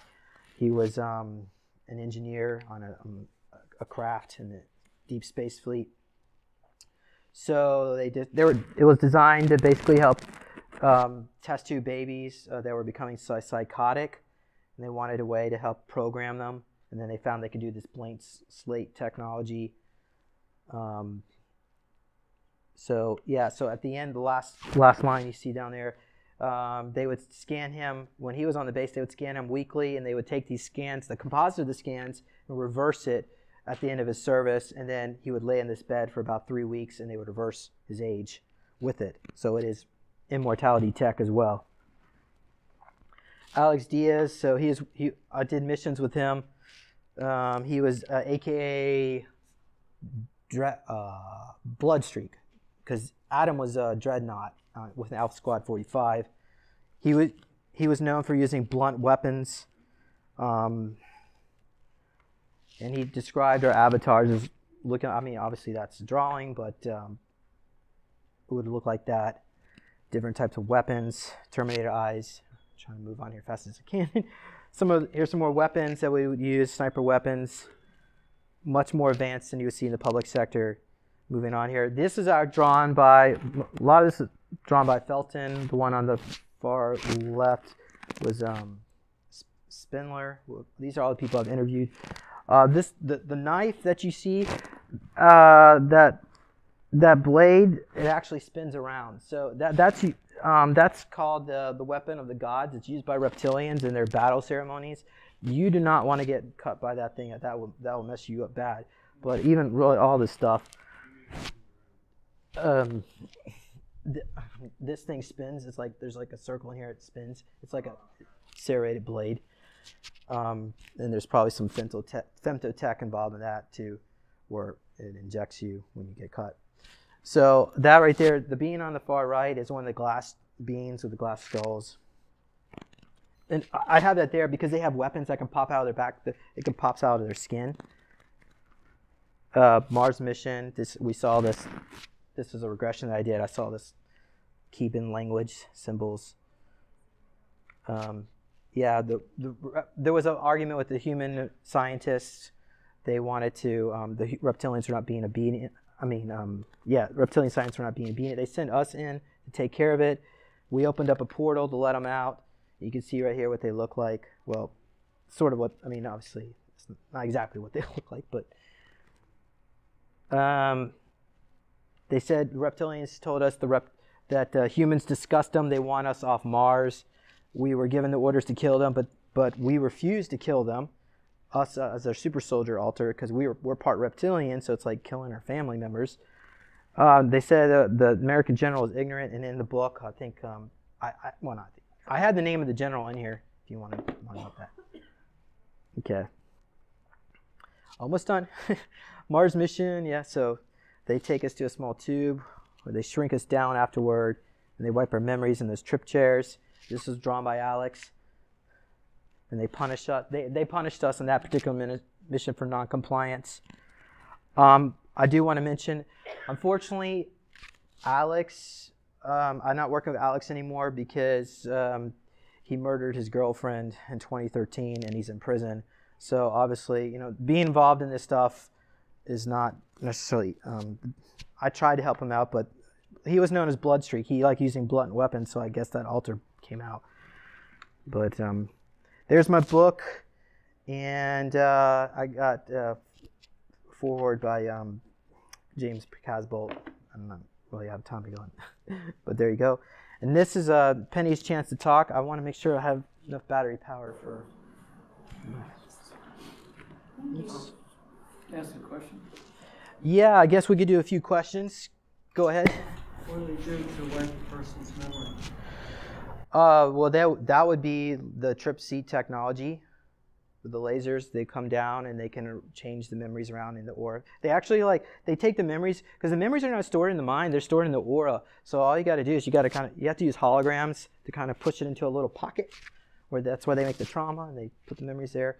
But if you are using clone bodies, then you go back and forth. The memories are not transferred between clones typically. Oh, good. Yes. Okay, so I was just wondering, as far as consciousness, it sounds like, or what I received like just now, is that basically it's almost like a race between who's going to become aware first, the AI consciousness or collective humanity. Because I also do regression, and I've done regressions with my lab, that are still active right now, and also like targeted individuals that are not even in the facilities, like targeting from outside the facilities. And the ones that I've done regressions with, as they become more aware of themselves, integrate more of their higher selves, they cannot be infiltrated, or like their implants will be deactivated, and they can't remove information, because they can remove their memories or remove their information or communications with source, things of that nature in their dreams. So as they become more aware, they actually get stronger against this technology. So that's why I'm wondering if it's more of who's going to become aware first. Humans, are they going to reconnect to their higher selves? Are they going to integrate their higher selves first? Or is this trauma-based AI technology going to become aware first? So like just sitting here, in the conversation, that's kind of what I was getting. Well, if you're asking me what I think the future is going to hold, all I can tell you is I don't know, because everything's invariable. And there goes my battery. Let's swing. Oh, I can. As long as you can see me and hear me, we're good. As far as what you were saying, yes, I see that race going on, and that is going to be a timeline split. Yeah. So make sure you choose wisely. Right, exactly. So anytime that you have masses of the population that are in dispute, like we have right now, between religion and politics and whether AI is good or bad, when you have a population in dispute, there will be a timeline split. And choose your path wisely, because I don't want to be on that sentient AI. Hell no. So, no. I had a couple of things that I didn't have the same information that James did. But I'm not going to argue, because we've been here a long time. And I had everybody stand up because my butt had gone to sleep and I was sore. And I was watching my husband holding the small of his back. And I really didn't mean to mess up your presentation. It was just I figured everybody else was hurting too. So I'm here as part of his presentation because I have two separate alters who have worked with him in space, and one of them is a cyborg who pilots a shuttle back and forth between the moon and Mars. And cyborgs in these programs are considered to be machines. They have no rights. Okay, your basic super soldiers, your basic SSP folks, we they'll bring us back from the dead. But a cyborg is a machine, just like the computer. It gets to where it stops working, they discard it. Even though there's a walnut-sized piece of a human brain inside that machine. And that traps your soul in that machine for 600 years. That's the guaranteed shelf life. You have a question? Do they use cyborgs in the stock market? They use cyborgs all over the place in space because they create a clone, they used a transfer tech that's not the same as what he was talking about. I have woken up been awake through the transfer. They put your body, me, into a tank with a yellow gel, and I have a wire in my spine, just like in the Matrix, and I'm looking at this naked clone in a identical tank, and then and I'm looking at my body unconscious. And then they take me out of that gel and put me in stasis for the entire time that clone is operating. Which, I know they say it's 20 years, but I've had more than one altar that served for 50 to 60 years. So it depends on what your body is capable of doing. I'm Generation 1, I think. So they did a lot of stuff to me that they didn't do to the rest of them. My training was more like the Monarch training, except instead of starting like they did, they started with raping and sodomizing us, and I was 4 at the time. Like I said on the panel on Friday, 80% of my group were dead at the end of the first year. And those of us who survived then went through 6 months at Montauk, because everybody had to go through Montauk. And then we were weaponized. So, if you've seen Stranger Things, that is a much sanitized version. Much sanitized. I lived where you were in a cage at Montauk. I was at Langley, and we had a room that was, the child-sized cots? That was on one wall, and there was a sink that also served as a toilet. And that was it.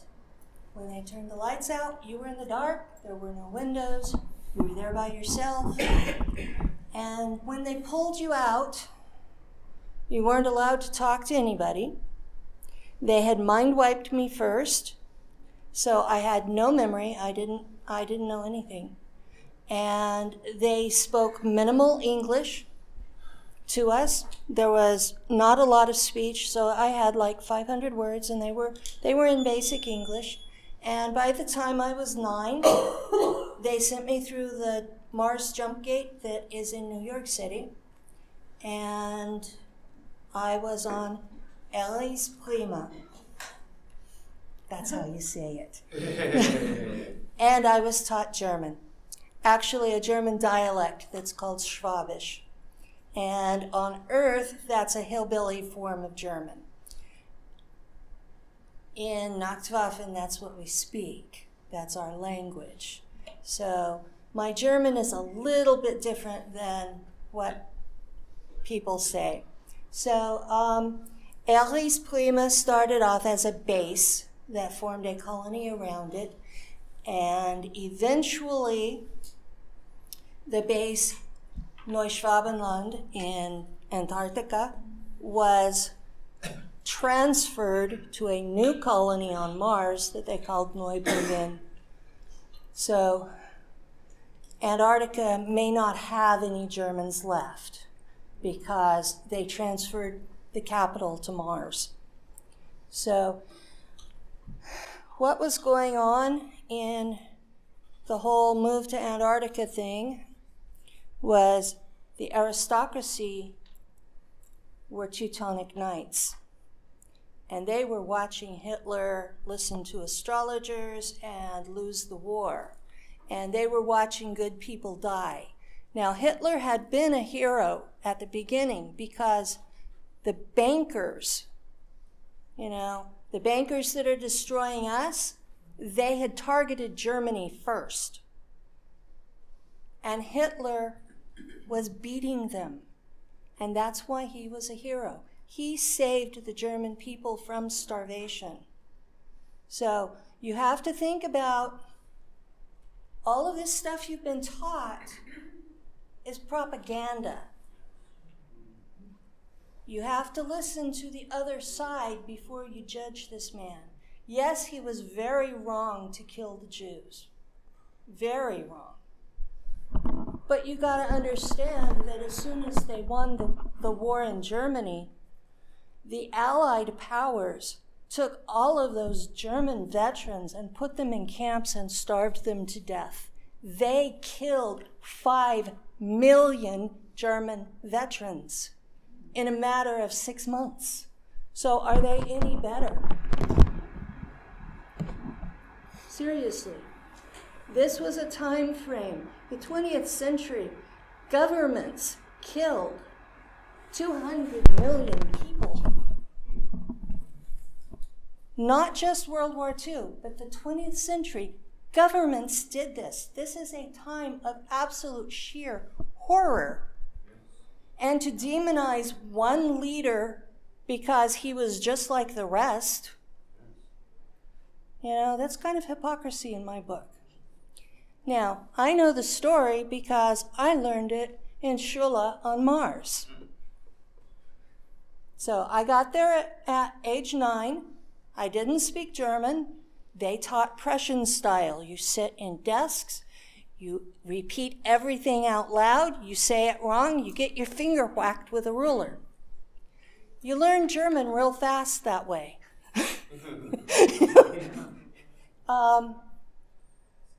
They taught science different there than they do here. True?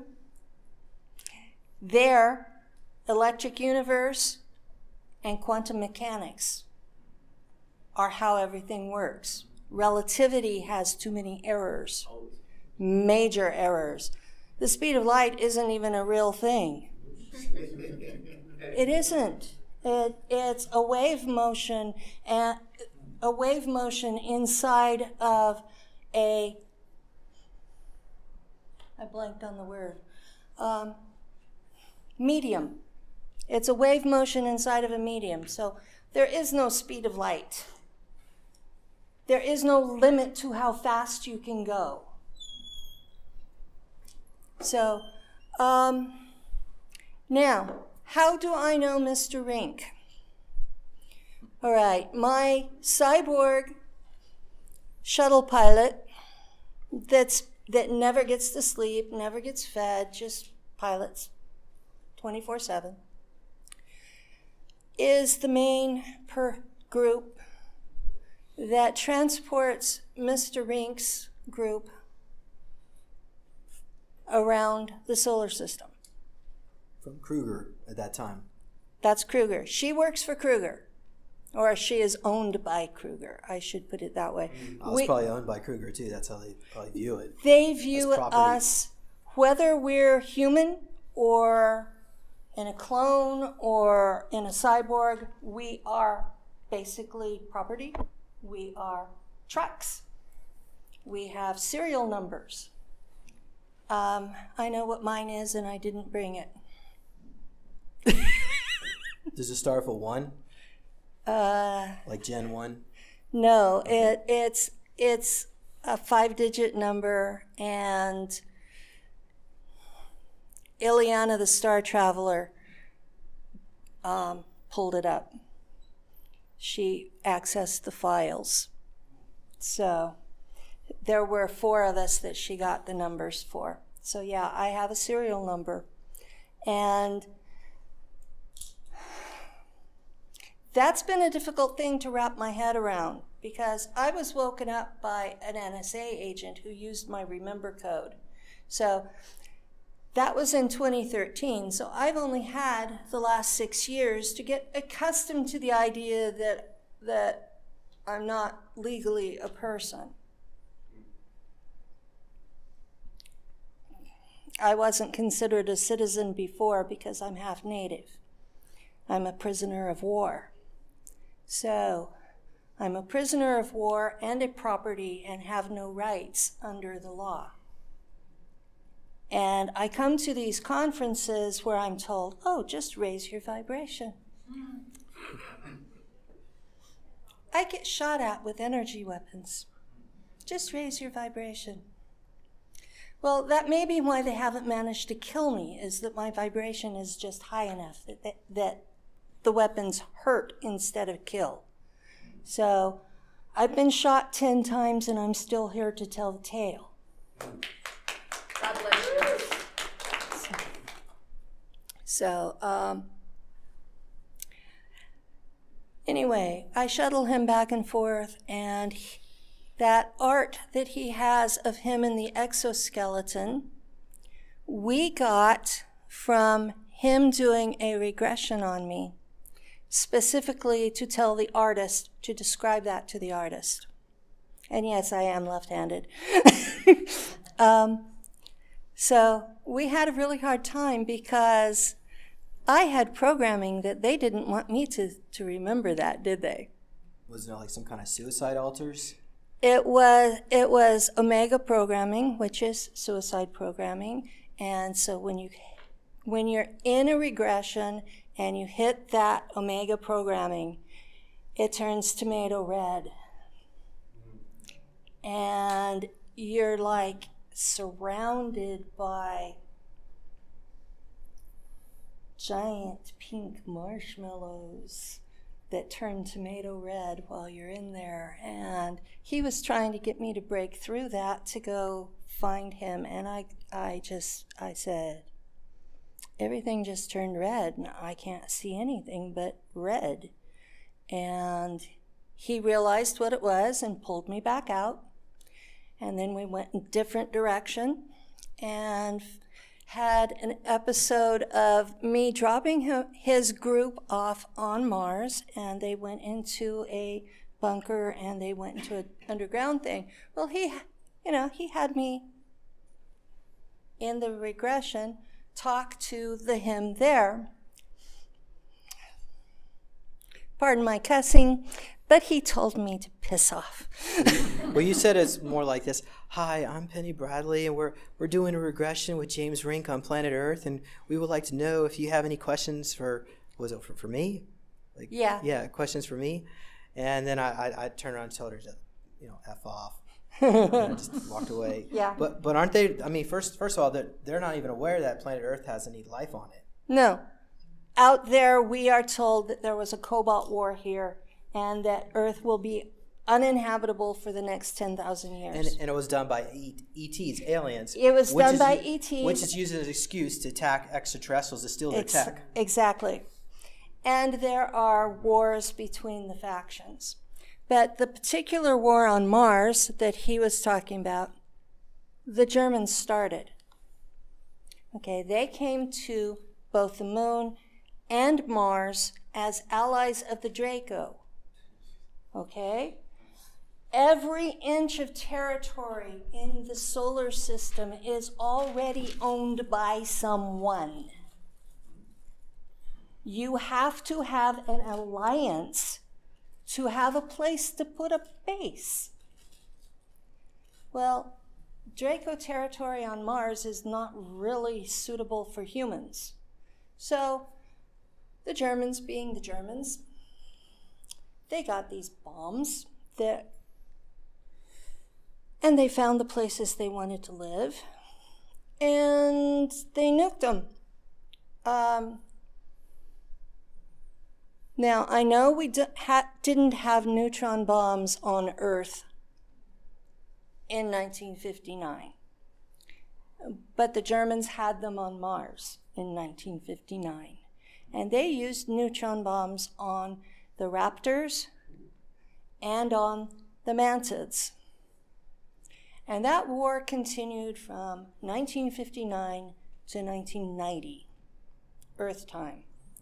And we started it. And we had to bring in Americans to help us fight that war because there weren't enough of us to do it. But we didn't trust the Americans. Never did, never will. So all of the high command is German. And because I had been shot up by the CIA with Draco DNA, they considered me a hybrid. All of the super soldiers, almost all of the SSP, have been shot up with Draco DNA. I started off, I was going to be human. And at the embryo stage, they interfered with the pregnancy. I had a twin sister that died from the process. My mother doesn't know there was a twin, but I remember seeing her. One of the ways you can tell is 10-month pregnancies. 10-month pregnancies have been shot up with some foreign DNA. And our SSP group, and James is a member, so is Misha, so are Jermaine and Scott. So when you say 10 months, you mean the 40 weeks instead of 36 weeks? Yes. Yes. And now it's happening with more than that. Huh? And now it's happening even more. They're going longer than 10 months. I don't know what they're shooting them up with because Draco DNA goes 40 weeks. Oh. Huh. So yeah, because they're using somebody else if it's longer. Of women that I've been working with that have that. So yeah, this is we are members of a group with over 3,000 of us. So we've been pooling our knowledge and doing epidemiological pronouncing. I know the word, I just can't say it. Yeah, we're doing that kind of work among us. Now, I admit it's not a scientific study because we're not including normals, but we're doing polls and sharing the information. And so we know that most of us were 10-month pregnancies. Most of us have deformities of our feet and ears. Most of us are psychic, and that's Gen 1. Okay, so you're talking Gen 10 now? They might as well be ETs. And they're cyborgs. They're full cyborgs because of the fembots. So you have millions of us sleeping among you that don't even know they're us. And when they start to remember, they're going to go completely flipping out, because I was flipping out. I came to Misha, and I was so frantic that I would fry all the electronics of everybody in the group. People were having to replace their circuit breakers, because I would fry everything except the circuit that their computer was on, because they were talking to me through that. You remember I did that more than once. And finally I'm like, I really need to leave this group because I'm doing more harm than good. And then Lou had to deal with me.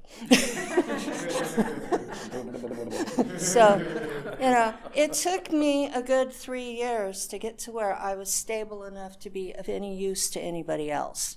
That whole 3 years, I was a basket case. And so you've got at least 4 million people out there worldwide that when they realize, they're going to go absolutely batshit.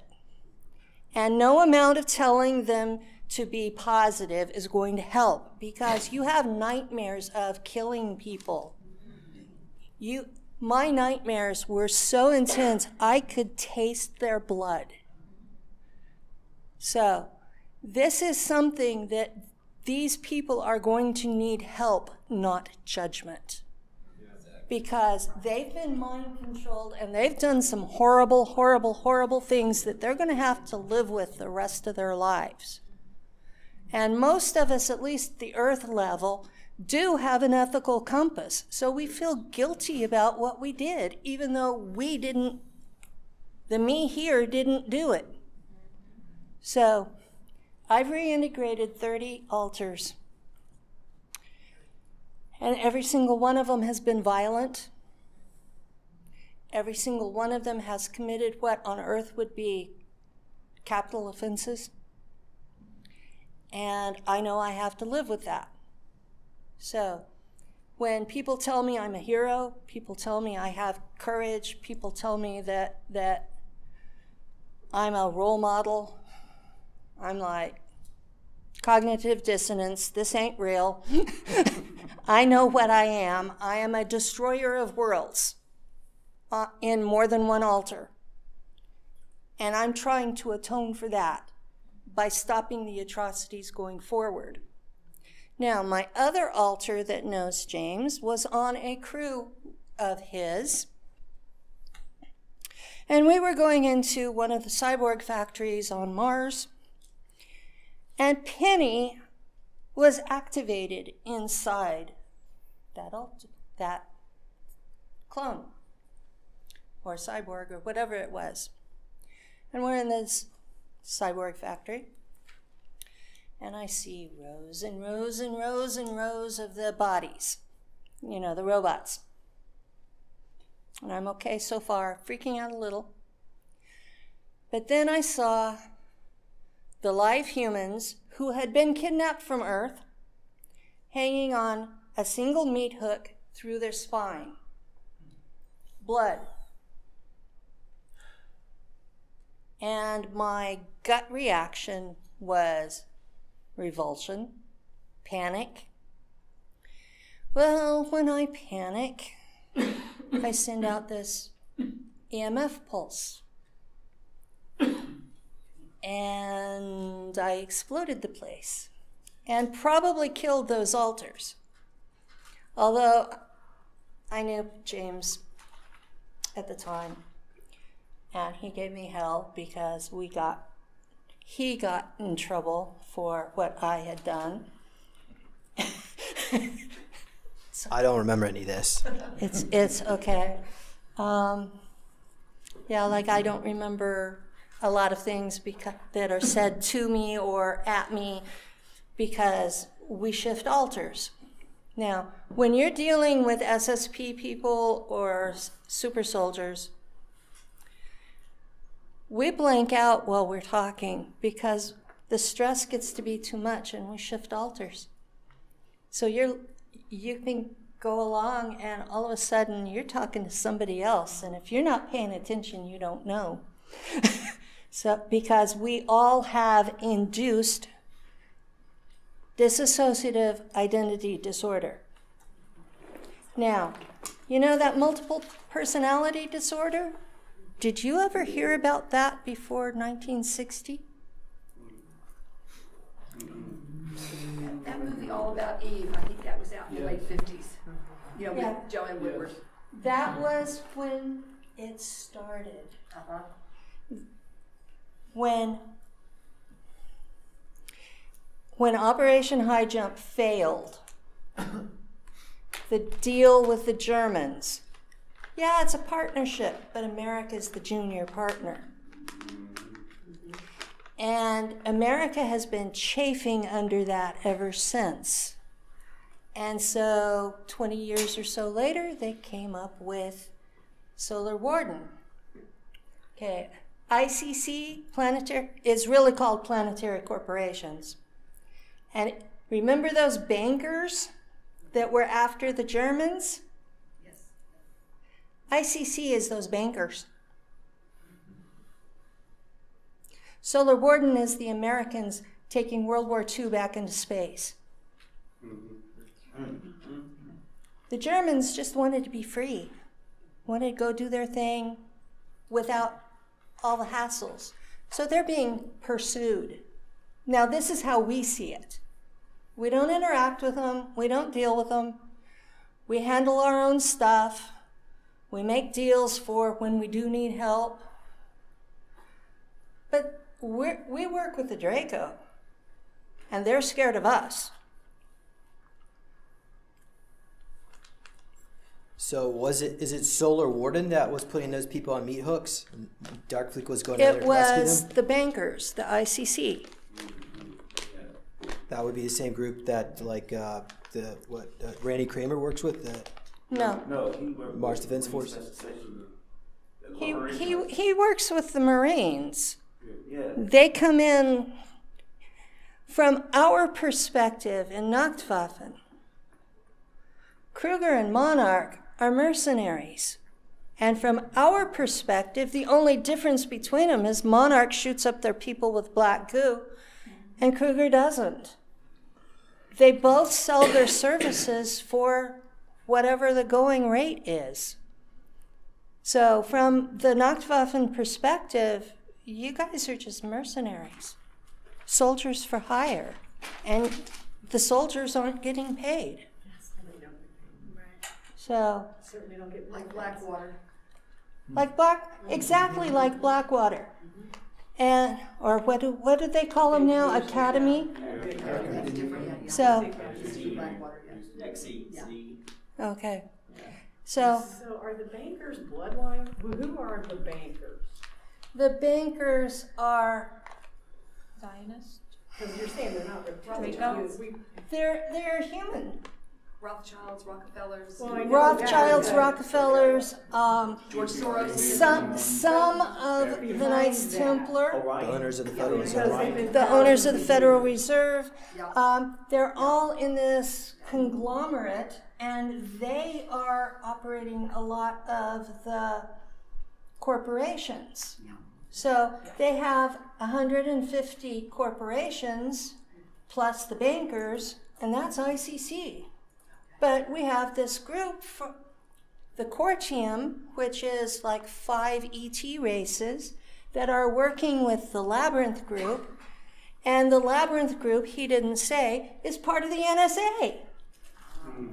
So the Labyrinth group is getting all this tech, and they're feeding it directly to the bankers. They're not giving it to us. But we're paying their salaries because they're government. But is it fair to say there's good and bad in every faction of every affair on Earth right now, though? Like they're repenting, transmuting? I haven't seen any evidence of that. I have not seen any evidence of any of these groups Even like being the CIA, good guys. there's white hat, black hat. NSA, there's white hat, black hat. The good Republicans, bad Republicans, good Democrats, bad Democrats. The function of the agency is to secure, the function of the NSA is to secure the nation of the United States. And they will do whatever it takes, good or bad, to serve that function. The function of the CIA is to gather intelligence and mess with other countries in the benefit of the United States, whether that action is good or bad morally. The FBI was supposed to be the top dog national police department, but they've gotten where they're messing with international stuff, and they're, there are 3 things that are the biggest sales money items on the earth: weapons, drugs, and human trafficking. And the CIA runs all 3. Yes. So I don't see how you can work in that particular agency without being slimed. Or just you don't have a choice because you'd be killed. Well, why did you? Like, why if did you can't beat them, join them. You why have no did you choice. join in the first place? For the ascension, for when the timeline shifted and everything was transmuted. Why into light. would you want to be in a organization that kills people for a living? Because if you want to ascend? Because at some point it was going to be over, and they would be there to help.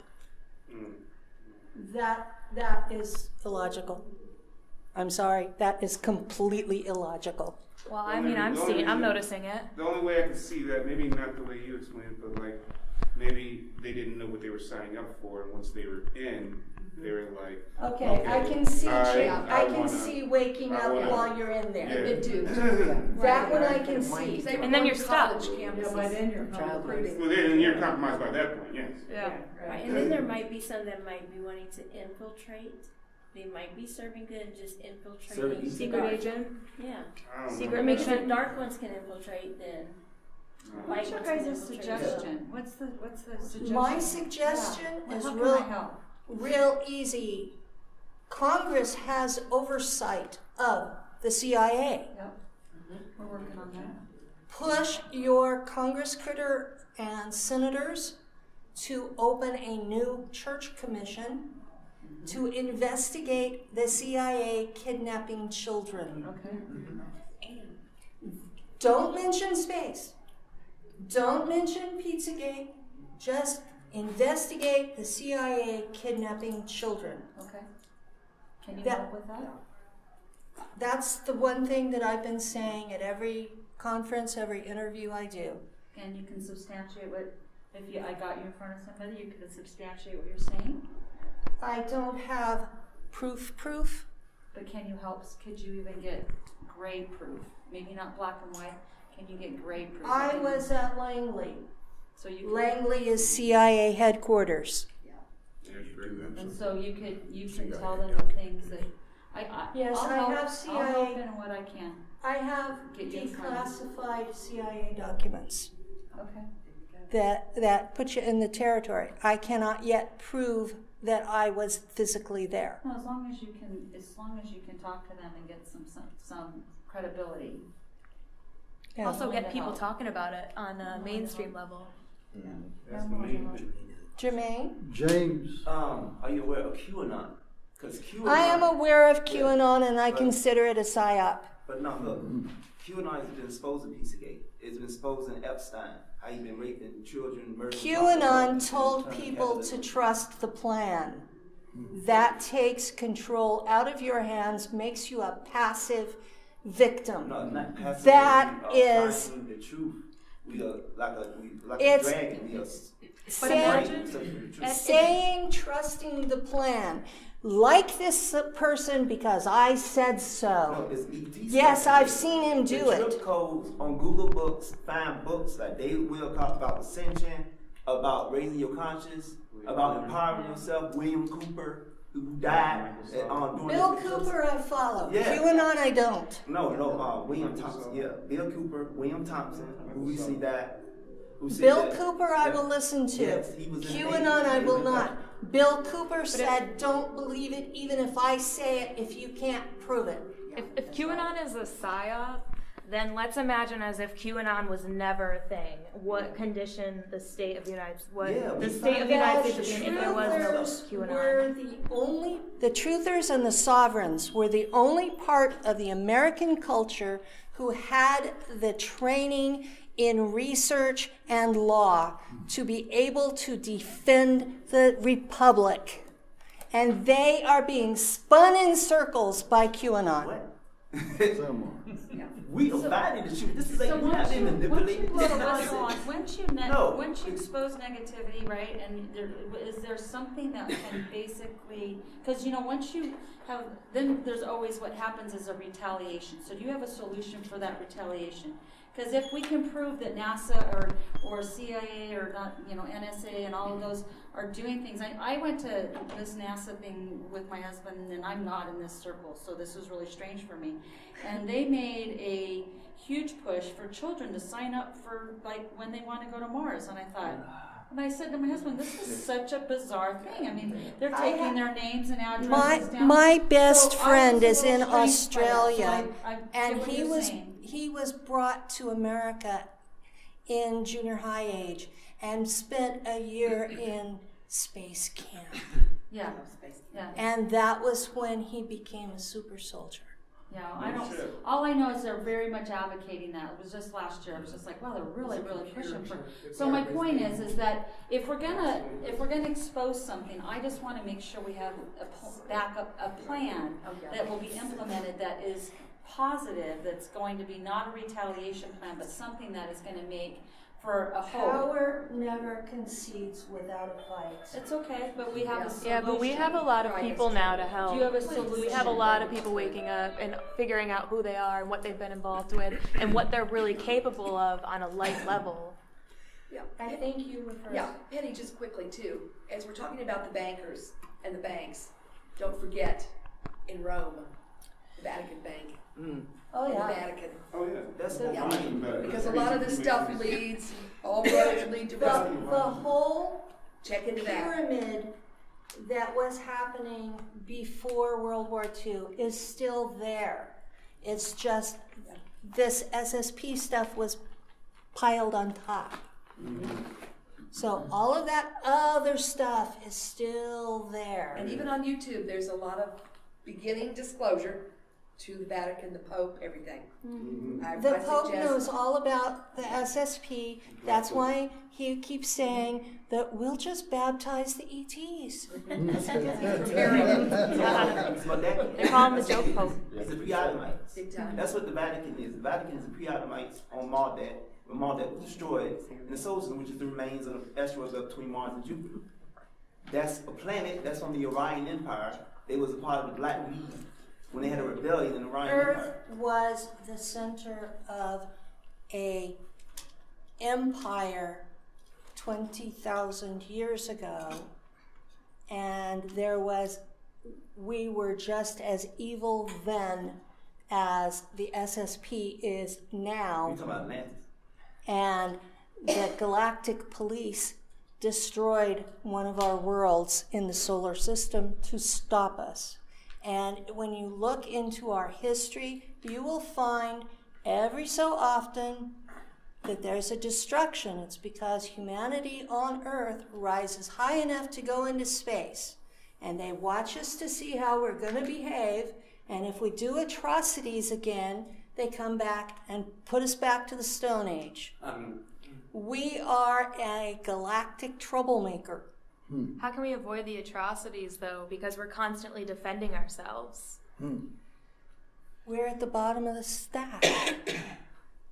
Didn't Trump sign a civil rights abolishing any civil rights against anyone just recently, within this last year? I haven't seen that. I heard he did. I do know that Congress passed a law saying that the labor rights are not valid in space.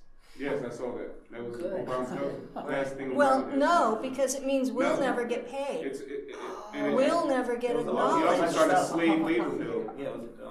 Because they said slave labor in space,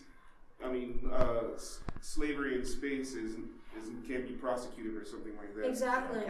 And yet, and they signed into law, and the Congress and signed yet into law. Randy Kramer's faction is trying to end slavery on Earth because they will lose contracts with ETs because they don't want to deal with slavers.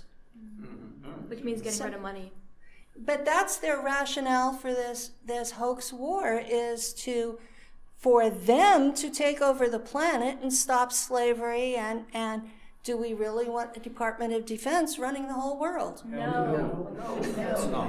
So, can I ask another question? I'm sorry. Can you clarify or expand a little bit more? I'm just still wondering about the whole 36 weeks versus the 40 weeks from your knowledge. So are you saying like 36-week 36 gestation or human, like Earth, and 40 weeks? I know you said they're likely. They're Draco hybrids. Now, they're created Draco hybrids because they would have been human had they been left alone. Okay, so to clarify, for 40 weekers that are not in these programs, at least to our knowledge. Could they be starseeds or angelic, or are you saying it's from your understanding? From my understanding, 40 weeks means they've been shot up with Draco DNA, the babies. Now, are they doing this to regular women, like when they go to Yes. checkups? Or? Yes. But the doctors will not, they say, oh no, you're imagining that. No, it's not. You got the dates I wrong. don't think the doctors really know what's going on, because my mother was abducted. My mother has alters. Oh, does she have alters? You can be talking to her and having a great conversation, and all of a sudden she's from hell. And she doesn't remember what either of them talks about. So. Oh, and also, do you believe, like from what I can tell, a lot of the ones that they target or take into the programs are originally like starseeds or different origin? They take starseeds. They take people that the most recent past life were working for them. They take people who are bloodline descended from the Magdalene. They take people who are high metagene. That's people from areas where they don't kill witches, because witches are high metagene. So they're looking for the metagene, which is the genetic component of how to create your own reality, because they want to take that ability and use it for their purposes. Right, to create their timelines they want to create. Exactly. Okay. They are using us to create what they want. Right. And the time travel at Montauk, they deliberately went through and changed things where the CIA would have more power.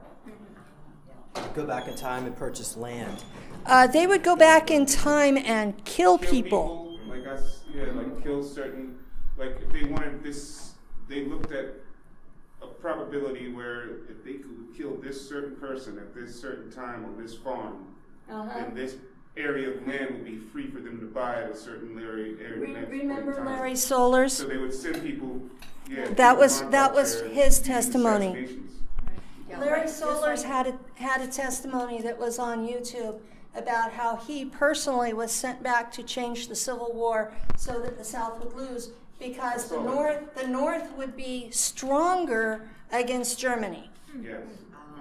That's where the technology came from? Yeah, just quickly. It's the Montauk show. I just want to say too, though, that I'm a true believer that we do have a lot of really positive, malevolent starseeds from a lot of different planets that are here on Earth. And like you were saying about something positive, they're here to help shift this. Yes. And I've really seen a big shift. Yeah, I think it's a collaborative effort. It's not. It It's is. no The joke. trouble is, those bright lights show up on the screen for the CIA, and those are the bright lights they snag.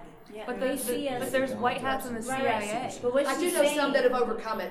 Right, but what she's saying is when the starseeds and angelics are born, they see them coming through the stargates.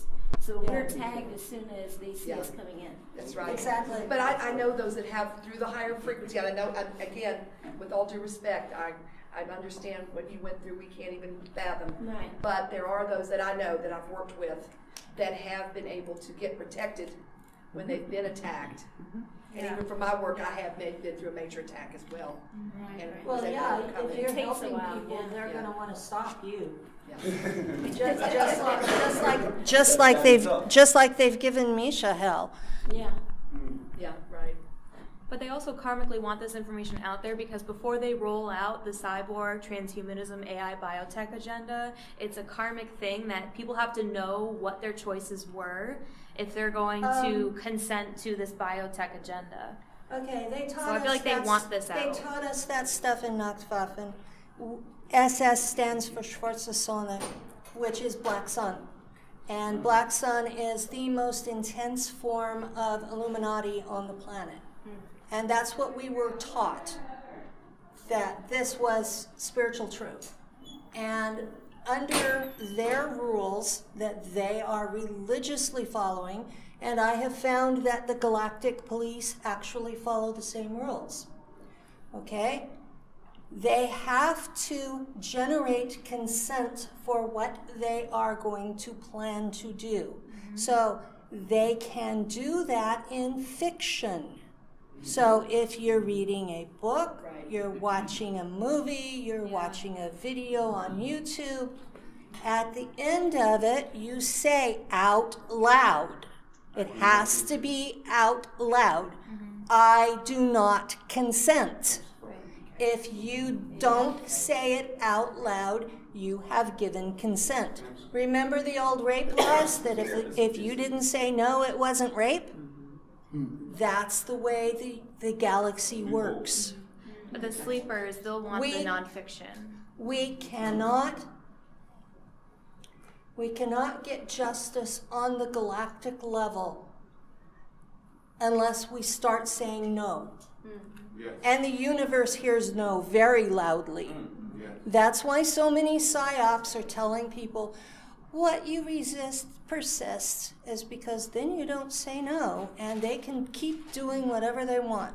And you can't fix what you don't acknowledge. Exactly. You can't. That's why they blank our memories. We can't fix what we don't remember. Don't know what you don't know. Exactly. Because if you're not aware, you can't heal it. Exactly. Right, okay. You just have all this trauma sitting there that you don't even know where it came from. Right. And I don't know whether to thank or curse the agent that activated my memory, because I've now got to live with all of this, but at the same time I know what caused my trauma, and I've realized what my mission is, and part of it is to expose this crap. Yeah. Yes. And when I first started, I mean, it's still on my Facebook wall, isn't it? Where I say, I'm a disabled granny with a flashlight and a bullhorn showing you where the shit piles are. You know, that's been on my Facebook profile for the whole 10 years I've been on there. That's how I describe myself. And I'm trying to get enough people to see it, that we get enough pressure on Congress to do a new church commission, to investigate the CIA, to straighten their act up. I would really like to see the CIA destroyed. Absolutely. I would like to see that. That would be my ultimate happy place, is to get rid of the CIA entirely and put all of those. What I think would be justice is all of those perps to turn them into cyborgs. So John Kennedy, the very concept of secrecy is repugnant in a free society. Exactly. So, but the NSA is not a whole lot better, because they're working with accordion, and then they're giving that to the bankers. Who was that? He was the last decent person. So. Can I say something? Sure. Do you believe that there's a divine plan that's trying to create a positive outcome for humanity on Earth? And is that, if that's so, is it helpless to fight against these all these other negative beings? I personally have a fate, a destiny. I have not been able to buck it. I know other people have free will, but I personally do not. Every time I have made a definite, I do not want to do that, that's exactly what they funnel me into. Yeah, I did that.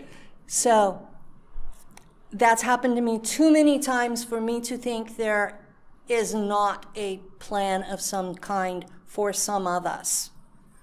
I don't know about everybody, but for me there is. Now, I don't believe in a traditional God. I have met some of the ancient gods, and they are physical ETs. They're pretenders to the throne. So,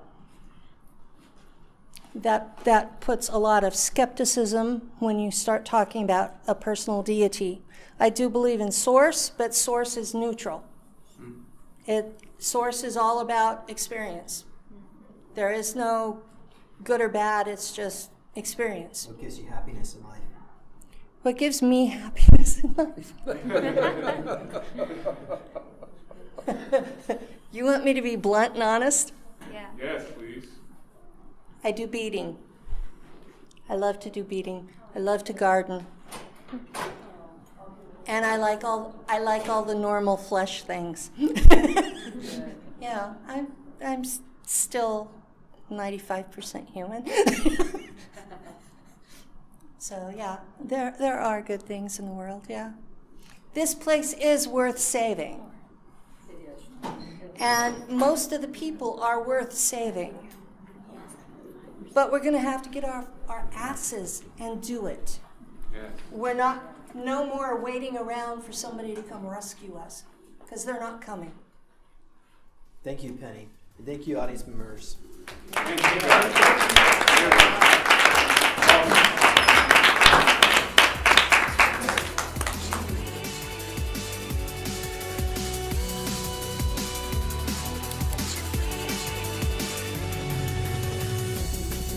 Please consider supporting Super Soldier Talk by purchasing your own Neo Meditation device. Your Neo Meditation device will help you reduce stress, integrate trauma, enhance intuition, enhance clairvoyance, and enhance creativity.